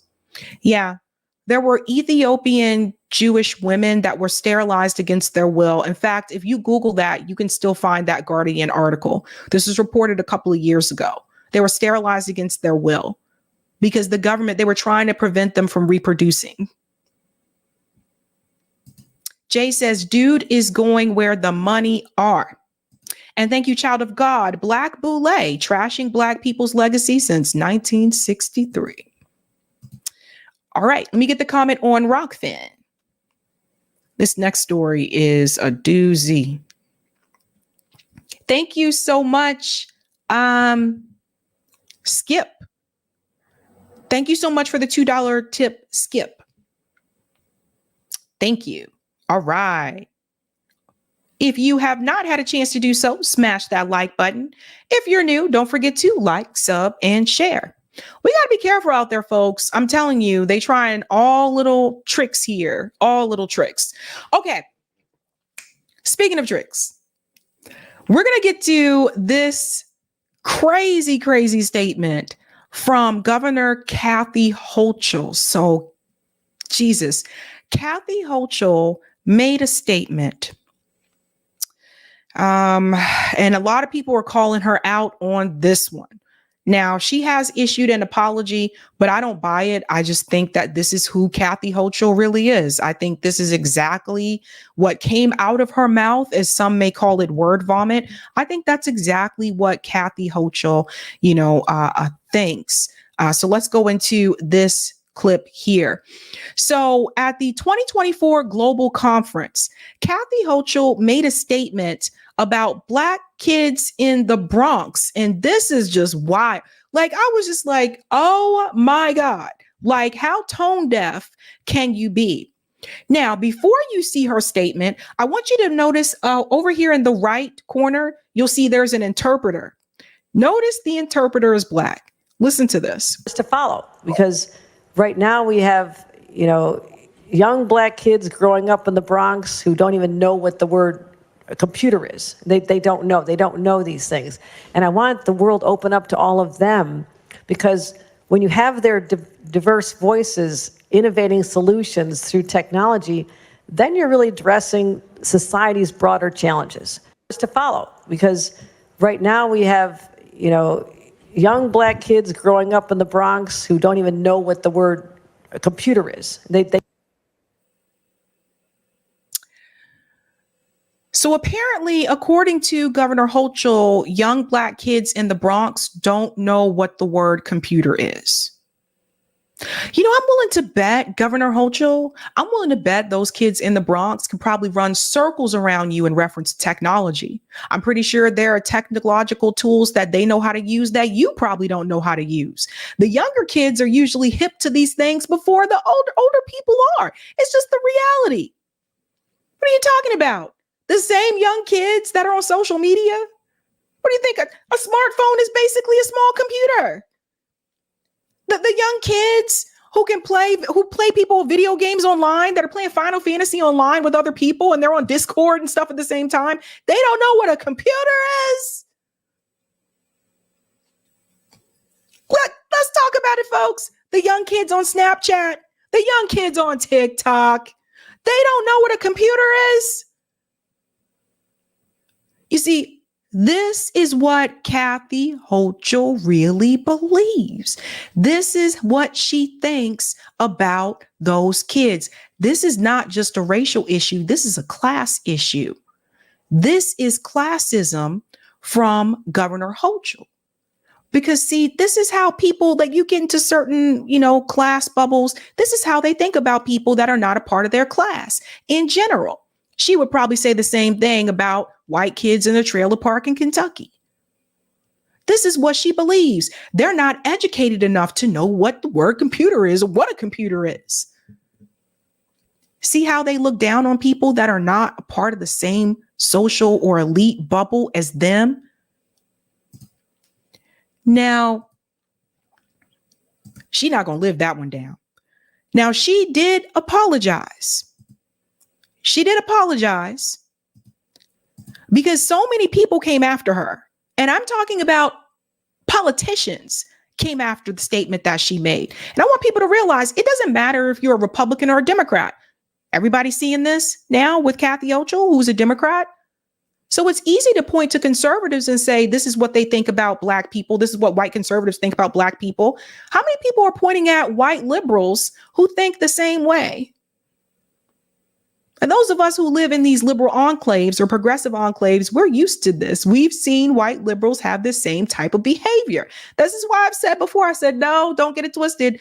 Don't think that the liberals are just, accepting of everything. They have some of these same type of opinions and views as Kathy Hochul does. So it goes on to say, New York governor slammed for saying Black children don't know what computers are.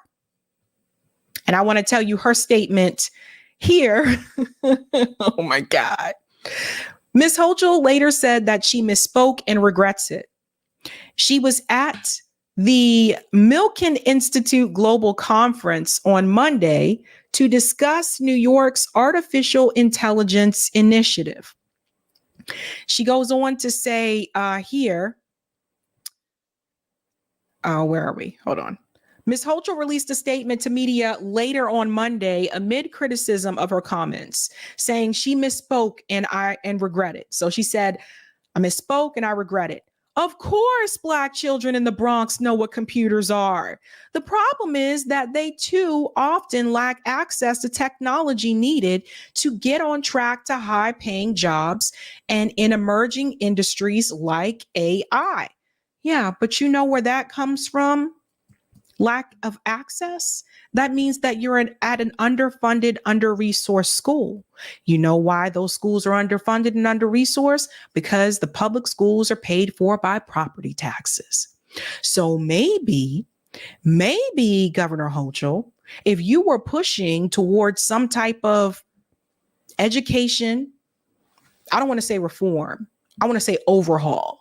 Education overhaul where the federal government can pay for those schools, then all those schools would be funded, equally. There wouldn't be this issue. If you were a military kid like I was and you went to Dodd schools, you know that the federal government funded those schools. That's why we didn't really have to pay for anything. And those schools were great schools. So the same way the federal government can pay for the Dodd schools, that's the same way that the federal government can pay for public schools in this country.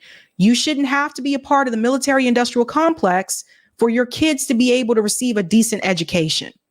You shouldn't have to be a millionaire for your kids to receive a decent education. You shouldn't have to live in a certain zip code for your kids to receive a decent education. And let's say it again, that is punishing people based on their income.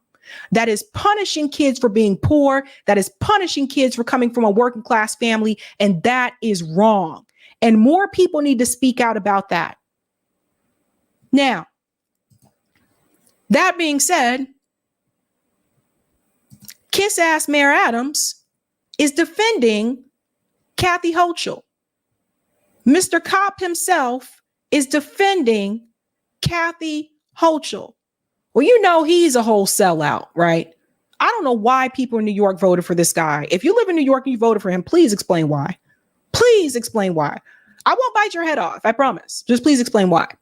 Mayor Adams gives Governor Hochul a pass on remarks about the Bronx black kids not knowing what computer is. So you see how the black faces in high places, not all of them, but some of the black faces in high places, you see how when black people are insulted, when these types of remarks are said about black people, you see how they can just give white people a pass. Let me ask you a question. Did those kids, the black kids in the Bronx, did they get a pass from the NYPD? Mayor Adams, who was a cop? Mayor Adams was NYPD. Mayor Adams, did you give those black kids, particularly, let's say during stop and frisk, did you give them a pass? No. He goes on to say here, boy, I tell you, we got a lot of sellouts, man. We got a lot of sellouts. Here he goes. When you make thousands of speeches, when you're in front of the cameras all the time, when you're trying to be authentic and say the things that you're really feeling, one can sit back and do a critical analysis of every sentence that you say. I know her heart. I know what she was intending to say. And she was not trying to be disrespectful to people of the Bronx. You know her heart? You know her that intimately?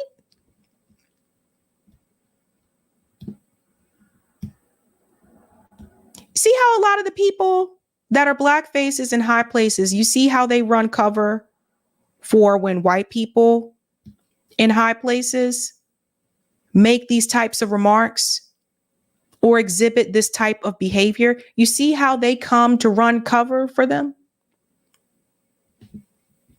That's plantation thinking. That's really what that, if you think about it, that is plantation thinking. He goes on to say here,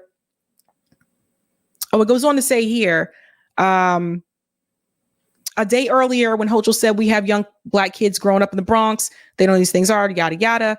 It goes on to say that, again, she misspoke, and the representatives that spoke out against it, Assemblywoman Amanda Septimo, also from the Bronx, described them as harmful, deeply misinformed, and genuinely appalling. That was in reference to Kathy Hochul's statement.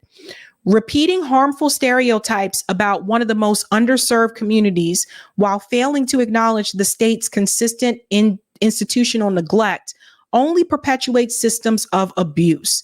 I would invite Governor Hochul to visit us in the Bronx to experience firsthand the intelligence, resilience, and joy that radiate from Bronx children and residents each day. Yeah, because when you make that type of statement, you know, instead of putting the blame on the educational institution and how the Bronx has been neglected, you're making those kids sound like they're the problem. But the kids actually had some things to say to Governor Hochul. I think you would like to see that. Some of those kids were interviewed. Let's hear what black kids in the Bronx gotta say. Shout out to Lou Valentino for this clip here. Basically, I'm trying to say, stop downplaying the black community for clout, bro. It's not right. It's not good, bro. We smart. At all. Yeah, it's bro. not good at We all. smart. We know we good. The future is bright, bro. Trust us. All right, guys. So earlier today, I saw a video where Kathy Hochul, the governor of New York, came out and said that kids growing up in the Bronx, specifically black kids, don't know what a computer is. Young black kids growing up in the Bronx who don't even know what the word a computer is. They don't know. They don't know these things. So today, we're going to go around the Bronx asking black kids and kids in general, do they know what a computer is? What's a computer? It's like you can use it, go on the internet, search stuff up, benefit yourself, So you obviously know what a computer is as well. I know what a computer is. A computer is a device that you can use to search up whatever you want, websites, movies, whatever you want, man. So why would the governor of New York say that black kids growing up today wouldn't know what a computer is? It don't make sense. I think our black kids, we're really smart. We're just as smart as all the white kids. So you're saying that she's stereotyping and she's projecting. She's stereotyping. She's putting us in a place where we aren't. We're not dumb. We're really smart. We're smart. We all have to think about it from our view. She can't speak for us. Exactly. Let us speak for ourselves. Let the troubled people speak for their own troubles. Am I right? I had a computer since I was young. I built my own computer at the start of the year. It just doesn't make any sense. You're saying all these things about a community that you're supposed to be representing, and yet you're doing nothing to help them. About black children not knowing what a computer is nowadays is honestly so stupid, because schools, NYC schools, they offer laptops and Chromebooks to students that they use in school. There is technology in New York. 2024, everybody, there is technology. Is what. So did you hear what he just said? That they have the laptops at the schools in New York City. They offer it to the students. So that goes to show you guys that Kathy Hochul has not spent time in the Bronx. I'm saying, I've never met somebody that's not used the computer before, or that doesn't know what a computer is. It's really not a good statement to make in 2024. It's a really dumb statement. Do you know what a computer is? Yeah, I know what a computer is. Everybody I know has a computer. And yeah, everybody I know has a computer. Why would you think she would say that? Did she think that black... They trying to downplay the community, downplay the Bronx, like if we broke or something, if we just straight in hood mentality, if we don't have education, and we all know what a computer is. We all know, we all use one. We all have one at one point. We got them in school. We all have access to a computer. We all know how to work a computer. So it's you saying stuff that's ignorant. It just doesn't make sense. On top of that, also phones. Different stuff like that, like Apple Watch, all that. Those are all different type of computers and all that. So if you have a phone, you have a computer. It's just internet in general. Basically, what I'm trying to say, stop downplaying the black community for clout, bro. It's not right. It's not good, bro. We smart. At all. Yeah, it's bro. not good at all. Smart. We know we good. The future is bright, bro. Trust us, bro. Y'all trying to downplay the community for no reason, but we good over here. We know what laptops is and everything. We straight.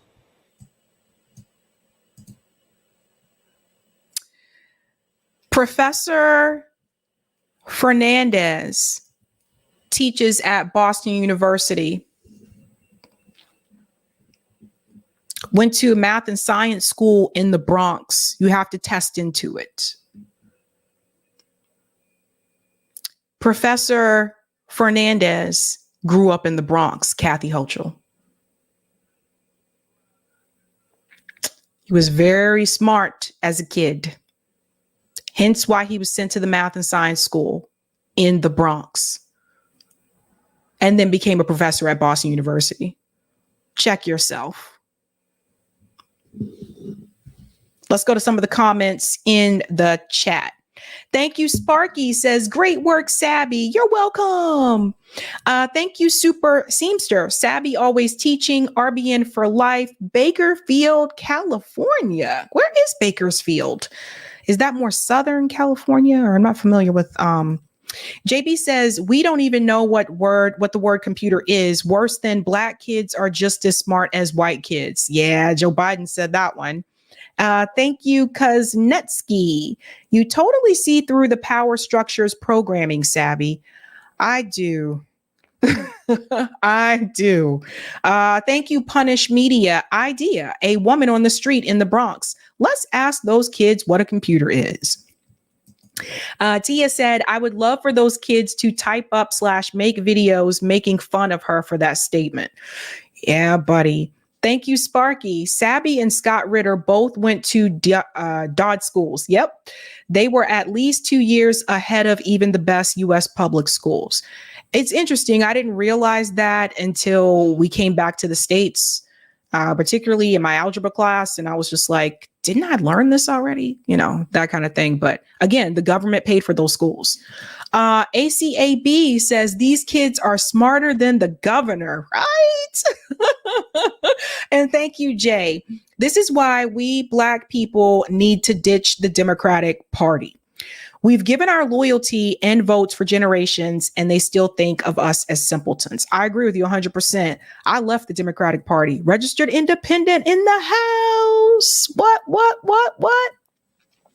All right. And I think we are pretty good with Rockfin. Yeah, we're good with Rockfin. All right. We're going to go to our last story, ladies and gentlemen, and that is this debate with Abby Martin on Piers Morgan. Now, this time the debate wasn't so much between Abby Martin and Piers Morgan, but it was more so against the gentleman that's on here that Abby actually called a spy, Masab Hassan Youssef. So this gets a little crazy. Let's go ahead and dive in. And I'll just go ahead and tell you to prepare yourself because it does get pretty heated. Not to mention, he also made some pretty, I thought, personal, insulting comments towards Abby that had nothing to do with the conflict at hand. Let's dive in. So at this point, Israel needs to be stopped before they continue this horrific onslaught, Piers. Mossab, I'll get you to respond to what Abby just said, but just your response to that interview with an Israeli government spokesman, because I got to say, I found that pretty stunning that he would be so certain how many Hamas terrorists the IDF have killed, but admit he had no idea how many civilians have been killed, given that it's the deaths of the civilians that is getting Israel so much unpopular reaction around the world. Because we cannot send Israelis to Rafah and to dangerous zones to collect statistics and count the numbers. It's a very dangerous zone. Israel is looking from the outside. And also, who said that Israel is only responsible for the killing of Gazans? Mostly Hamas responsible. First of all, for taking human shields. Second, they're booby traps. How could you differentiate the... Let me pause here for a second. So this is a way that you can push back against that narrative that is being pushed about human shields. If that is the case, then how come they haven't killed off Hamas? They've killed over 30,000. Again, I would estimate it's at least 50,000 people by now. If you count all the people, if they pull everyone for that's under the rubble, but over 30,000 people right now on record. And if the people were being used as human shields, why haven't they killed off Hamas? I don't know why more people don't respond that way to that statement. Because if you're in front of me and I'm using you as a shield, I'm going through all of these buildings and hospitals and we've blown up all of these places, but they still haven't killed Hamas. Okay. Death that it was caused by an airstrike or by a Hamas death trap. How do we know the difference? Well, yeah, but in war, people die. Listen to me. All this moral, Piers, no, listen to me. All this dilemma, you're going with your whatever morality. This is war. In war, people die. You need to wake up to this reality, accept it. Stop this denial. So this guy is basically a traitor from what I understand. Like he's actually speaking against his own people. They always find that one person, right? Like every group finds that one person that's going to betray their own people. And supposedly that's where he comes from. Abby later on calls him out for this, which he kind of walked himself into that dungeon. Because he kind of set that one up for himself. But when he says that this is war, If you're looking at the statistics, which I think Pierce is going to get to in just a second, when you look at the stats, you can't compare it to other conflicts. That is the thing. So this guy is just basically saying to you, he doesn't care about those people that are. How can you be so heartless and soulless as a person? You know, really crazy. We are in the face of savages who hijacked an entire society. This is a very difficult war. No other army can do the job, and I'm not willing to risk thousands of lives of foot soldiers to deal with this type of savages who hijacked the entire society. Pause. So here we go again with demonizing the Palestinian people. How many times have you heard the people that are obviously speaking out against the Palestinian people refer to them as animals or savages? These are the same things that are said about Black people in this country. Pay attention to that. Again, he's saying that they hijacked an entire society. Last time I checked, Israel is still in power and in control. Last time I checked, Israel still controls the land, the air, the water, and the sea. Last time I checked, Israel is still occupying Gaza. So how did they actually take over an entire society? They did not. These are not just exaggerations. These are lies. Ay, ay, ay. 100,000 people could have died. Israel is doing everything they could. Don't reduce it to the point. Do you have statistics? Who cares? Well, actually, Egypt, no, I think you're missing my point. Authority, Yeah, Mossad. Jordan, all right. The Arab world don't want Hamas at whatever cost. Mossad. Whatever it costs, we want to remove Hamas from power. Okay, I understand that. That's a different question. My point is why... Do you? Well, why does... My question is this for you. Why is it that, if, as you say, Israel has no way of working out who's being killed here, and I know all about war... My brother served in wars in Iraq and Afghanistan. My brother-in-law served in wars. My grandfather served in wars. My uncle served in wars. I don't need a lecture about what warfare is, but I do find it surprising that Israel's official spokesman, months and months into this war, is able to tell me immediately how many Hamas terrorists have been killed by Israeli forces, but admits he hasn't got a clue how many civilians have been killed. And I'm sorry, I think most viewers will find that stunning. You say Israel has no way of checking, but they seem to have a way of checking how many Hamas they're killing. Mossad. Listen, it's Israel's responsibility to know the death of their own citizens. This is their responsibility. I think your question was absurd. This is why you put him on the spot. He was not prepared for it. But this is not politician. The reality on the ground. The reality on the ground, Hamas must go.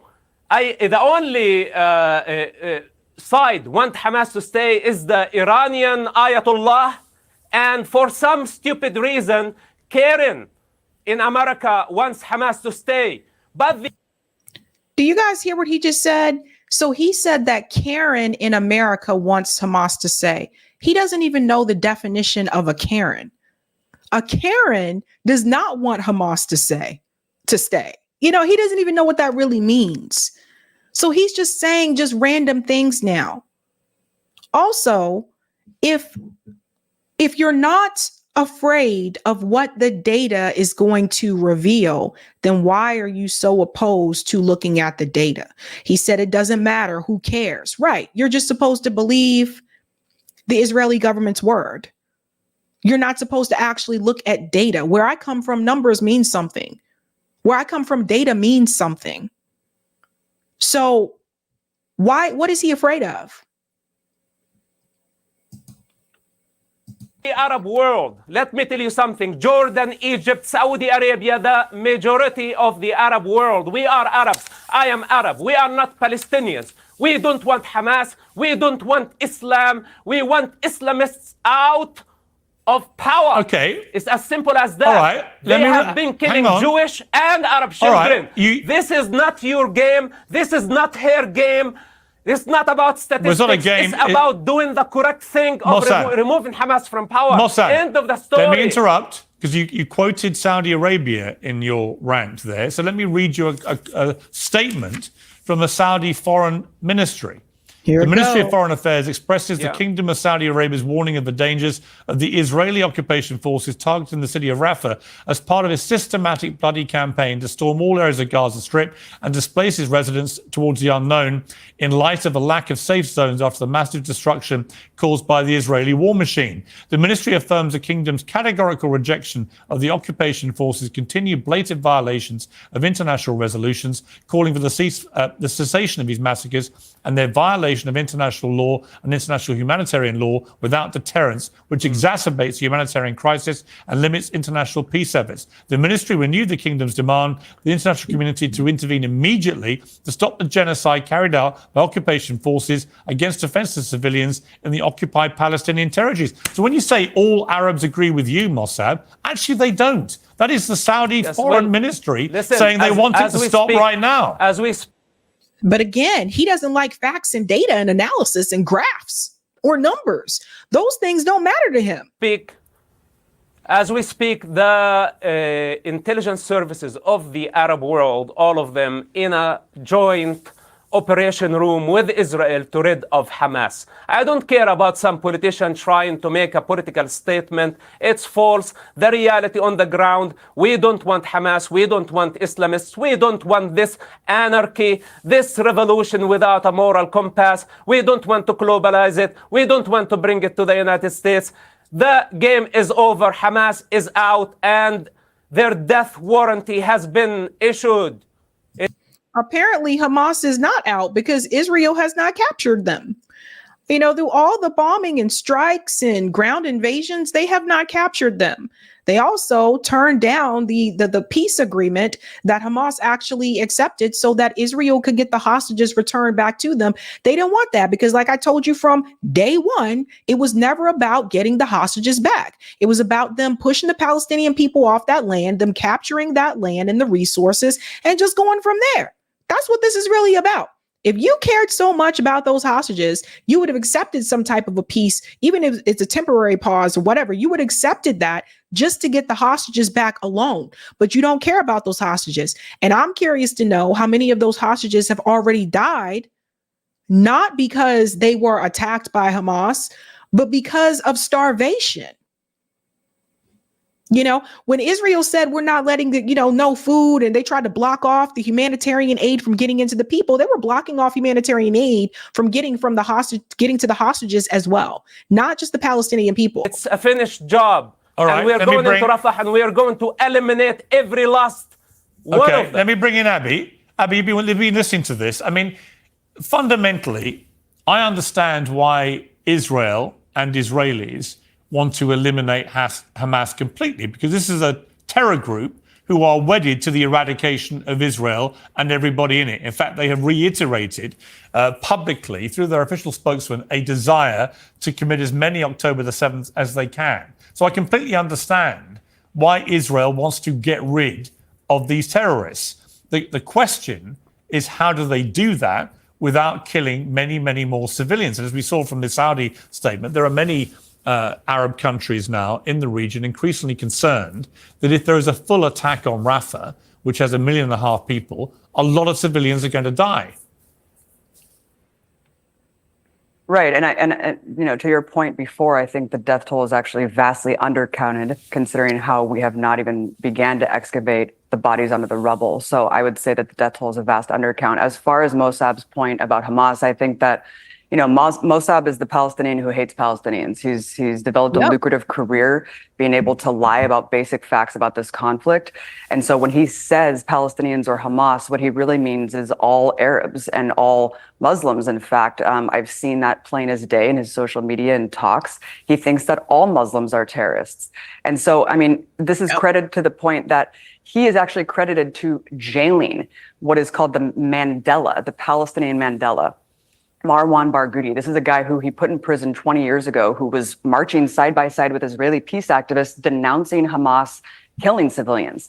So again, I mean, when we're looking at someone who's worked for Israeli intelligence, who spouts the same rhetoric as Israelis, who say Hamas, but what they really mean is all Palestinians, I mean, it's really hard to debate someone on the fundamental reality and the principles of, the facts of this conflict. Now, to your point, Piers, about what should they do about Hamas, I reject the premise of Israel's genocide. I'm not going to sit here and say, yes, Hamas is a terrorist organization and they need to be eradicated. Of course, that's not true. And I think that we can both agree. What do you mean that's not true? It's an impossible task. It's not true that something needs to be done about Hamas. I don't agree with that framework and the parameters of that debate. Why? Because Israel's been committing ethnic cleansing and genocidal policies against the Palestinians for 70 but Hamas plus years. Let me pause for a second. And again, I just want to remind everyone, Gaza does not have a military. You have to remember that. Without the occupation of the Palestinian people, without the expulsion of the Palestinian people from their homes in the West Bank, you don't get a Hamas. Remember, Israel was removing people from their homes, Palestinians from their homes in the West Bank, before Hamas even became a thing. So this is what we always have to remember, folks.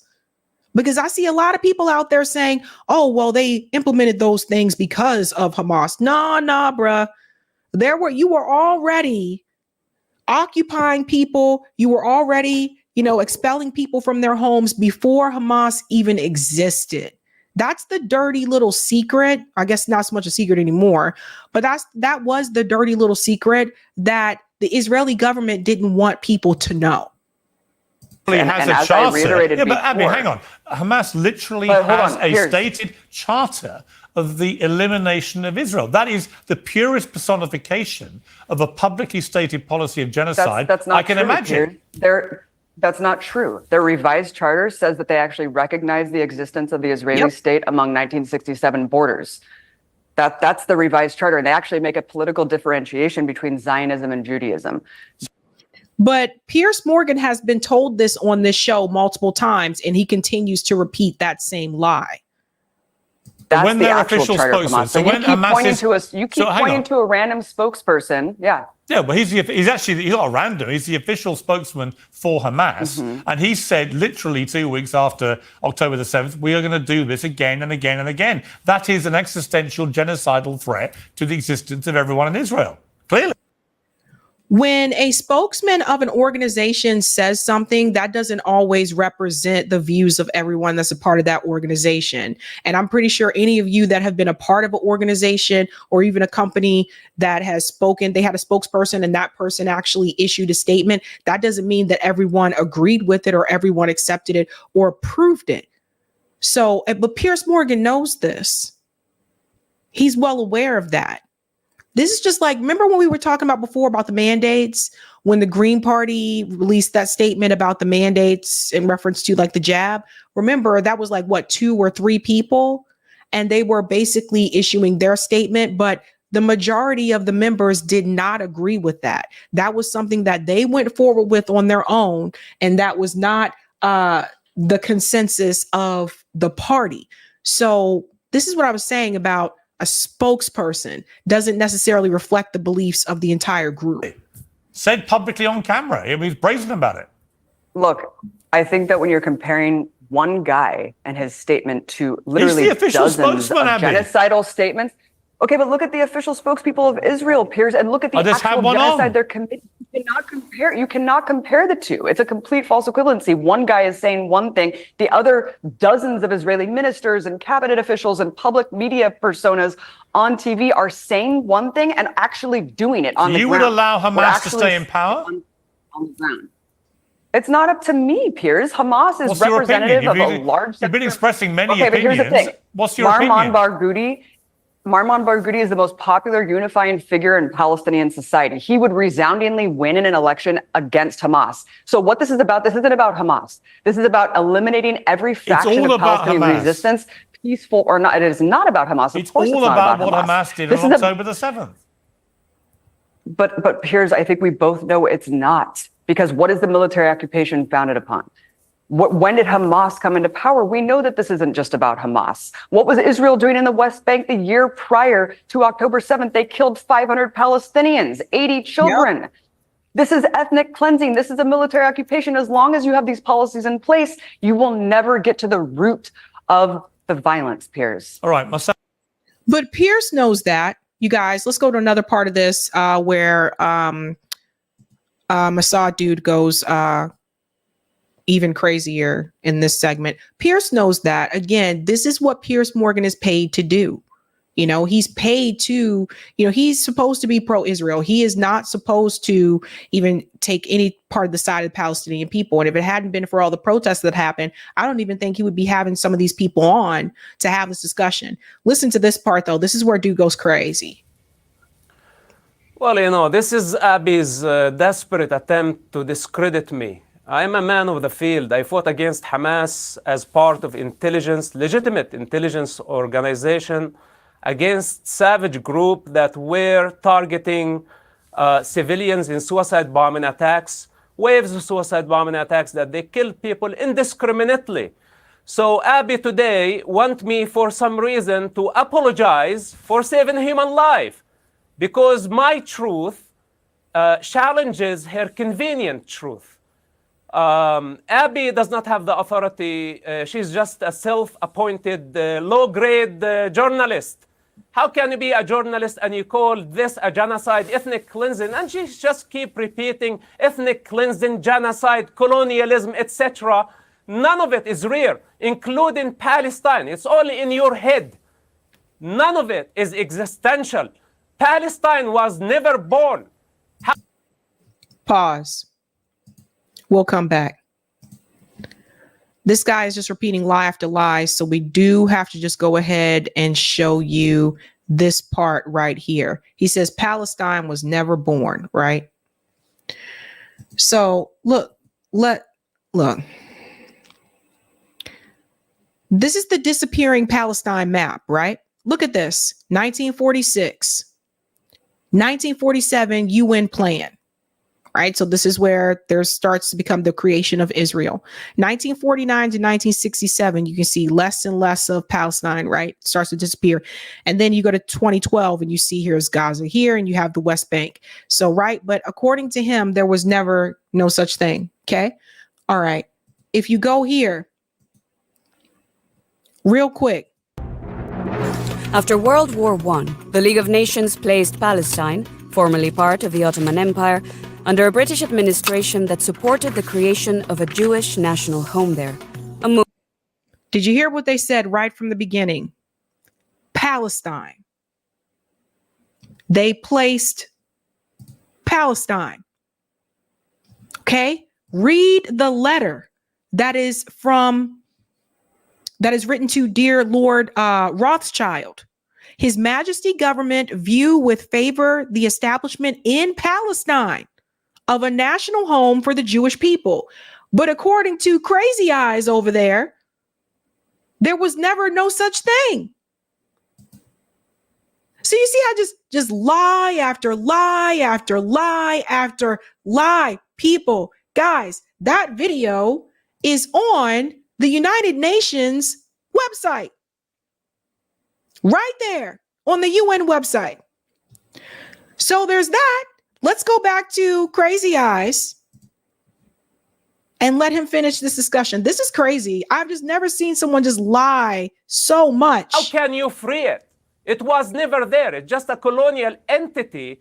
And some people choose to make it into a national identity. And this parrot has been just repeating Hamas propaganda. Marwan Barghouti that she's talking about him, she never met him. I knew Marwan before he got to power. He's a criminal. He killed 5 people. He has blood on his hands. He cheated on his wife. He has a secret son that he never revealed it to the public. Of course, I can criticize him and I can criticize all the criminals that I know personally. She's been there only for a visit and maybe she had some falafel sandwich, and she really was blown away of the Palestinian experience. There is no such a thing as Palestine. It's about time to retire, find a different job. You're not a journalist. You don't qualify even to be a mother. You guys see what just happened there? So, do you see how low he just went? He's the one that looks unhinged. He's the one that looks problematic. He's the one with the issue. Doesn't want to see data, doesn't want numbers.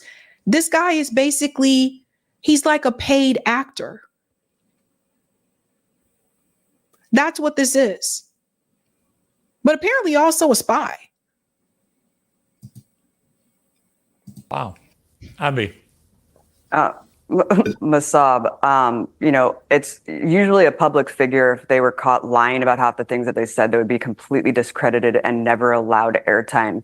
You are spewing such ahistorical anti-Arab bigotry that not even the fringe of Israeli society would agree with you. I mean, not even Israeli historians. I'm anti-Islam. I'm not anti-Arab. Sir. I am Arab. I am Arab. This is my ethnicity. Sir. Islam is just anti-Muslim a religion. bigotry. I am not a Muslim. Mazhab. We are Arabs. Mazhab. Okay. Then anti-Muslim bigotry, which is frankly appalling considering that there's a billion people on the planet who would be characterized as you as, you know, extremists who need to be used force against, according to you. But Masab, not even Israeli historians would agree with the fact that you claim that there's no military occupation in the West Bank, that there's no apartheid state. Israelis at least admit, yes, those things exist, but here's why they're necessary and justified.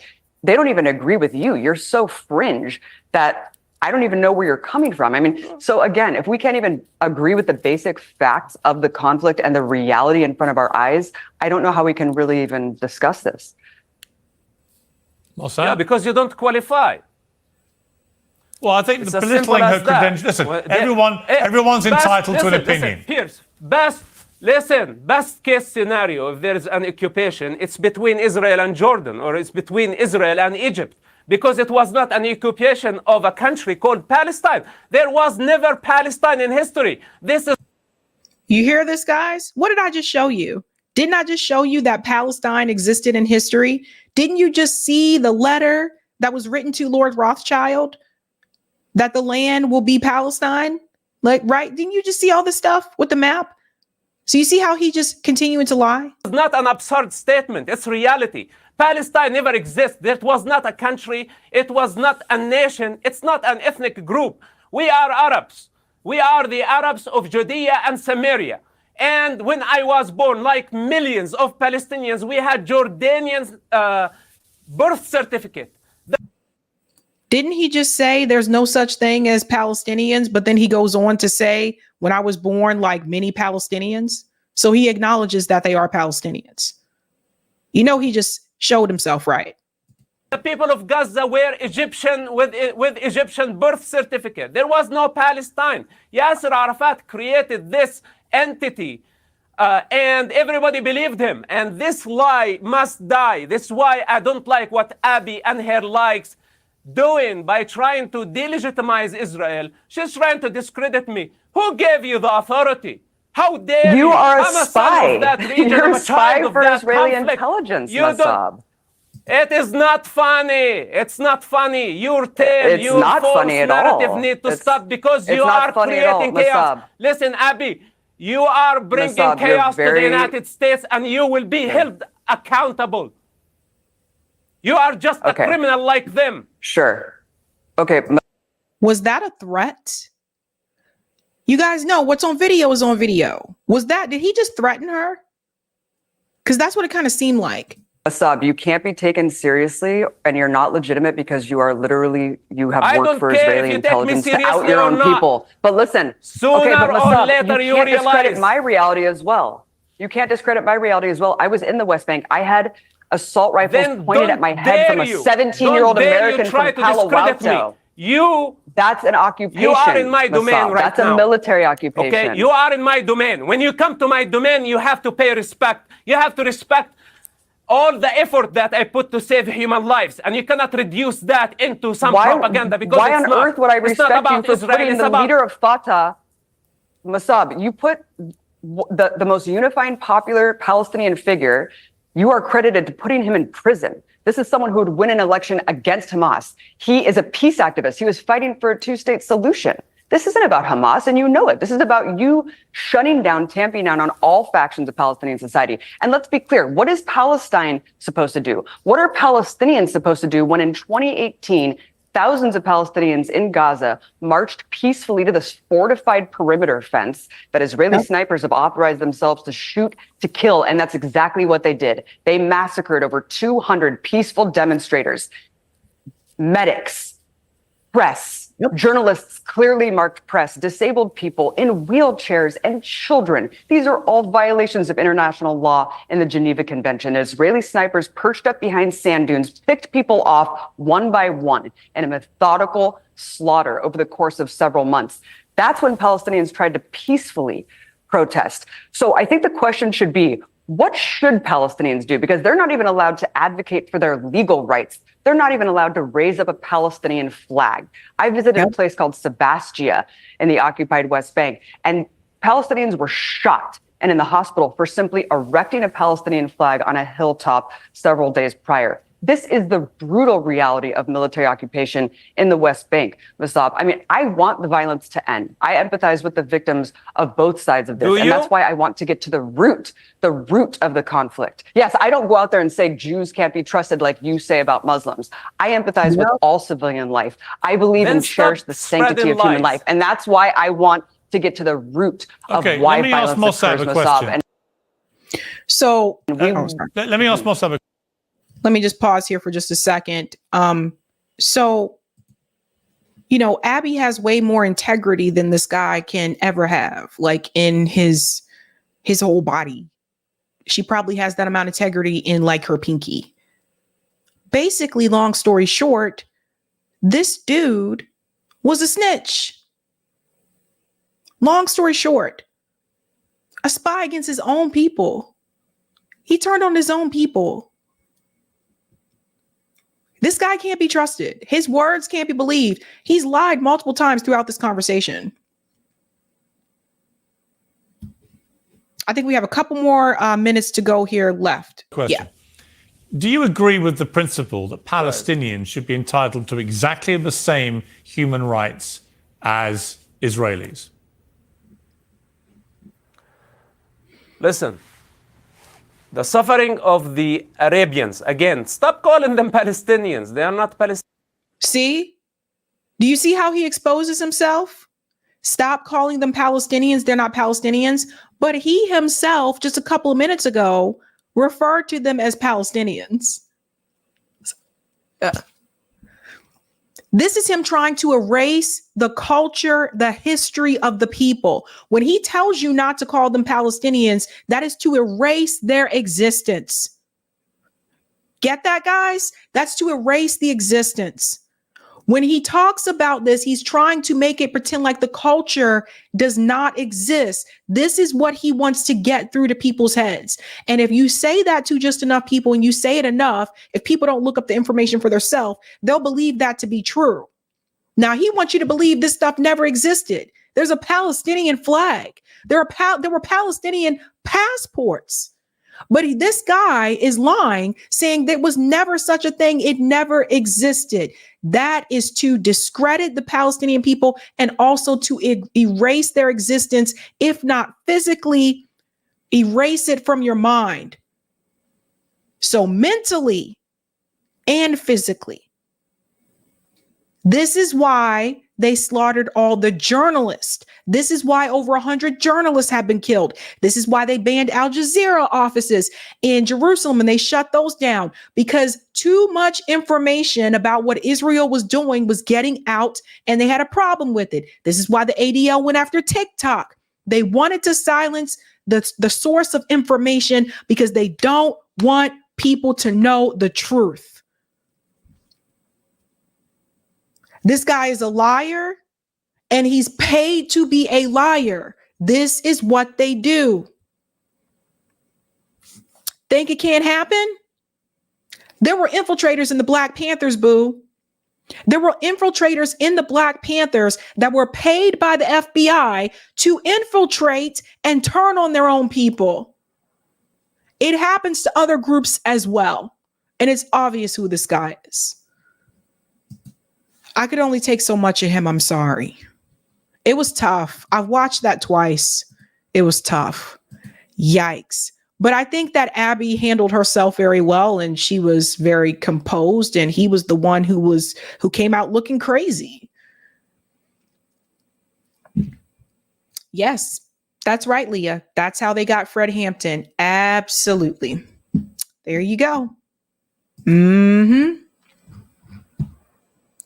Thank you, Courtney. Kathy's comment is right, along with Biden, when he said the Black seniors don't know how to use the internet. Kathy's comment is right along. I think you mean right along with Biden when he said, yeah, similar to that. Thank you, Jasmine Harrell, for the super sticker. Jonathan says, also remember this as Sabby. Mayu started war is against a side. Oh, I'm sorry. Oh, okay. Mayu stated war is against the side that has an Army, Navy, Air Force, and a clear defense. That's true. I got to say this again. Gaza does not have military.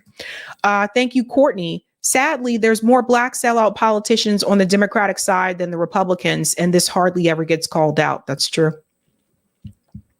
Yep. Thank you, Killer Tomato. What a base name. Where's coverage on Tumaj Salehi? Democracy Now, the only one where the rapper's at. I will have to look into that, Killer Tomato. Wasn't there a movie called Killer Tomato? Eric probably knows. Wasn't there a movie called Attack of the Killer Tomatoes? Wasn't that like a thing? Deb says he is paid to say that. Yep. Thank you, Sparky. Palestine and Lebanon were both part of Syria and the Ottoman Empire. When the spoils of World War I were divided up, France got Lebanon and England got Palestine. And thank you, Jojo. Masab Molaz. Thank you for the super sticker, Man 346. I wonder where is Man 347? Sorry. Corny joke, I know. And a shout out to Abu for becoming a Sabby member. Let's give Abu a big whoop whoop. Yay. All right, guys. Okay, guys, that is it for me tonight. I'll be back live tomorrow evening. Yes, Friday. I'll be back Friday evening, 8 p.m. Eastern time, doing the damn thing. Wasn't there a movie called Attack of the Killer Tomatoes? Like, wasn't that like a thing? I have to look that up. Killer Tomatoes was a real film. Yeah. Yeah, thanks, Eric. Attack of the Killer Tomatoes. I thought so. I'm gonna have to watch that now. All right, guys, that is it for me. I hope you have a good night. Catch me live tomorrow evening, 8 p.m. Eastern time. I will be back. Have a good night. Keep up the fight.